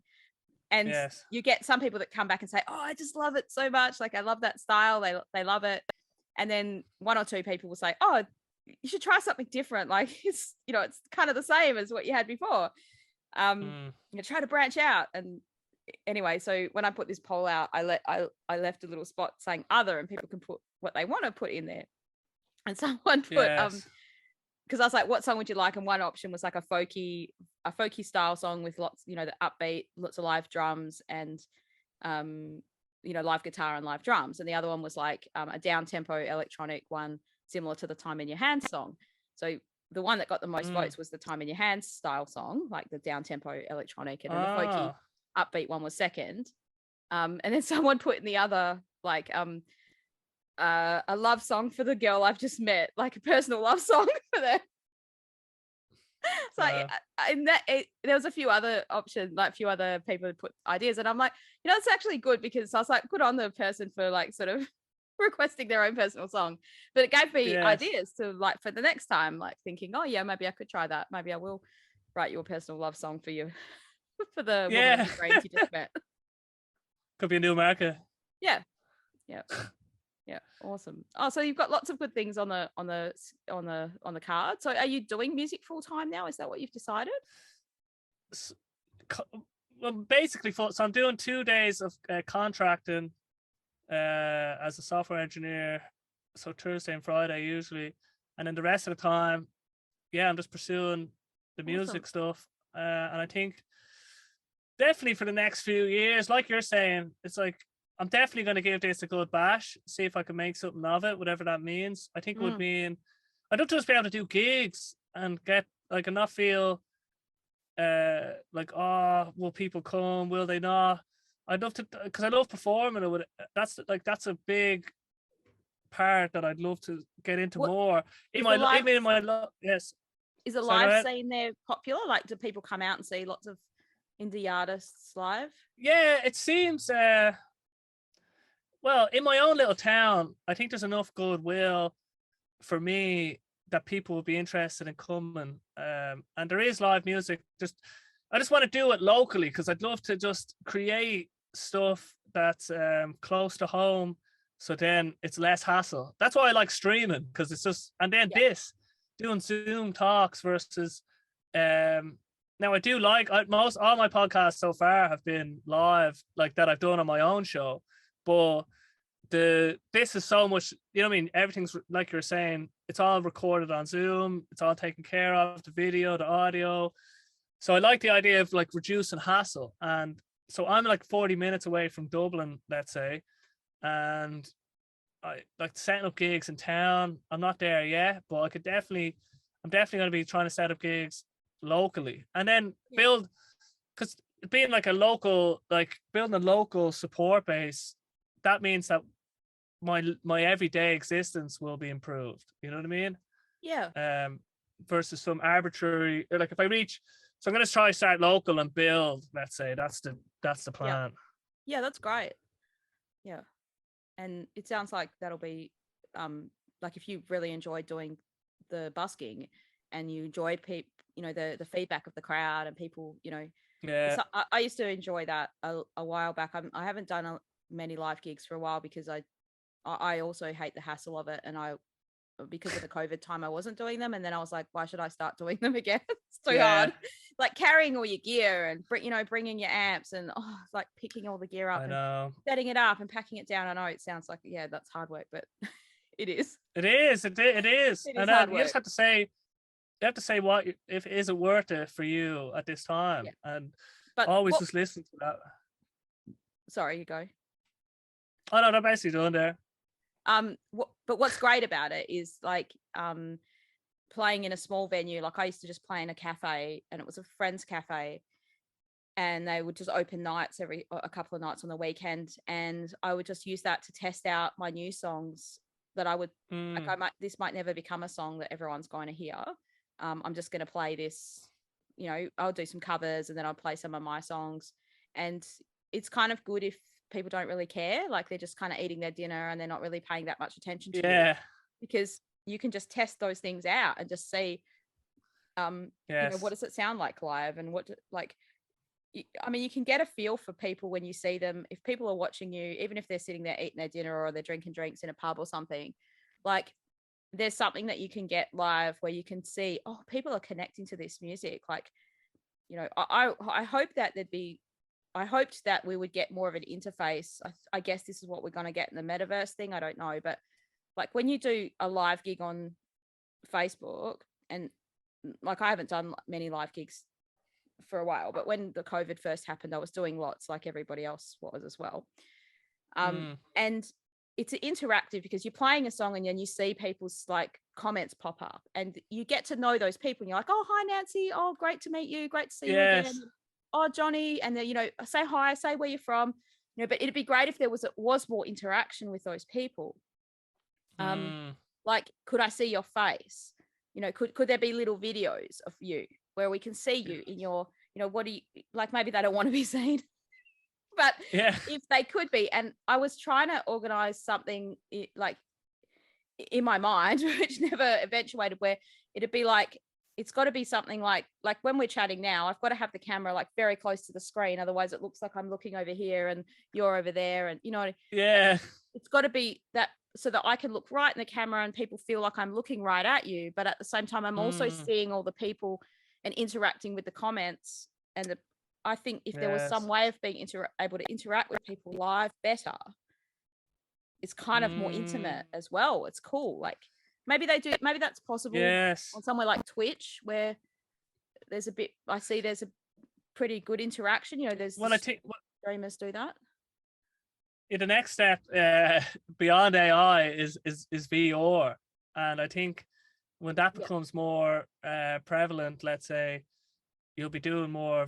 Well, you'll have the option to do VR shows, and that'll feel super immersive in a way. And that's something that I'm thinking, because I'm learning the piano now, and I don't know if you've seen this guy Mark Ribble, but he does these looping performances, improv loop performances. Yeah. Because he has all the instrumentation on his laptop, and then he hooks it up to his keyboard, and he'll play the drums, he'll do a bass, he'll do chords of a piano, and then he'll sing over it. And for me, that's like the most. It looks like the most fun. Like you're just having fun with music, and you're not trying to save it. Or it's all like after the show's done, it's done. You don't have to try and record it and nitpick things. Like whatever happened, and then. But you do need to get to a certain level before you can do that. So that's the next thing is like, okay, I'm going to do streaming where I'm singing with my guitar, but as I get better to piano and looping, then doing improv loop shows. That's cool. Like my ideal. That'll be the next, right? Awesome. So where can people follow you and find your music? Keep an eye out. Where can people follow you to find your music? So if you go to basilbreen.com, of course. So and they should have real high expectations of that website then if you're a web developer. Yeah. No pressure. Yeah, it's see, that's the other side of it. It's more like a link tree in a way, because it's like, okay, because I've nothing really to sell at the moment. It's just like I have links to like, follow Basil Breen, blah blah blah. I'm integrating. So one thing I was doing last night or yesterday was I've setting up like a real page for my gigs, but there's pages that I use on the website that no one sees. They're just used for marketing. Like you can't find them unless I give you the link. Yeah. But one thing I was integrating with the Spotify API. So when you hit the button that says follow on Spotify, now I'm waiting for approval from Spotify, but you'll be able to hit it and then it'll do it, like it'll integrate with Spotify and follow me on Spotify. So they're like cool little things I could do. Is that because you know how to like? Can anyone ask Spotify for that, or?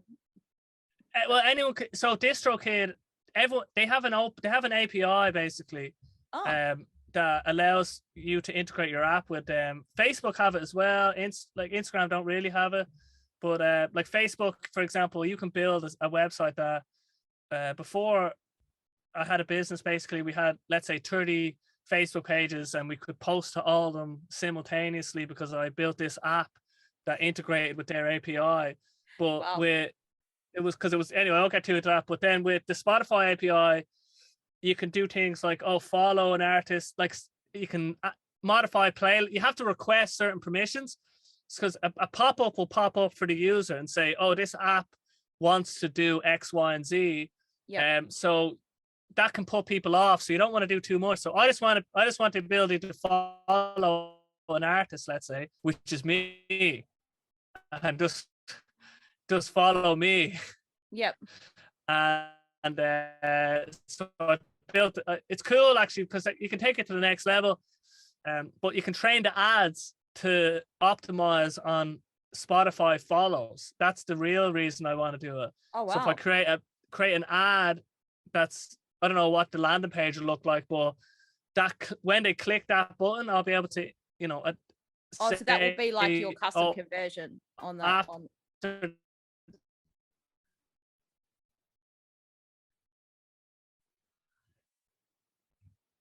Basically, so we lost you for a minute there.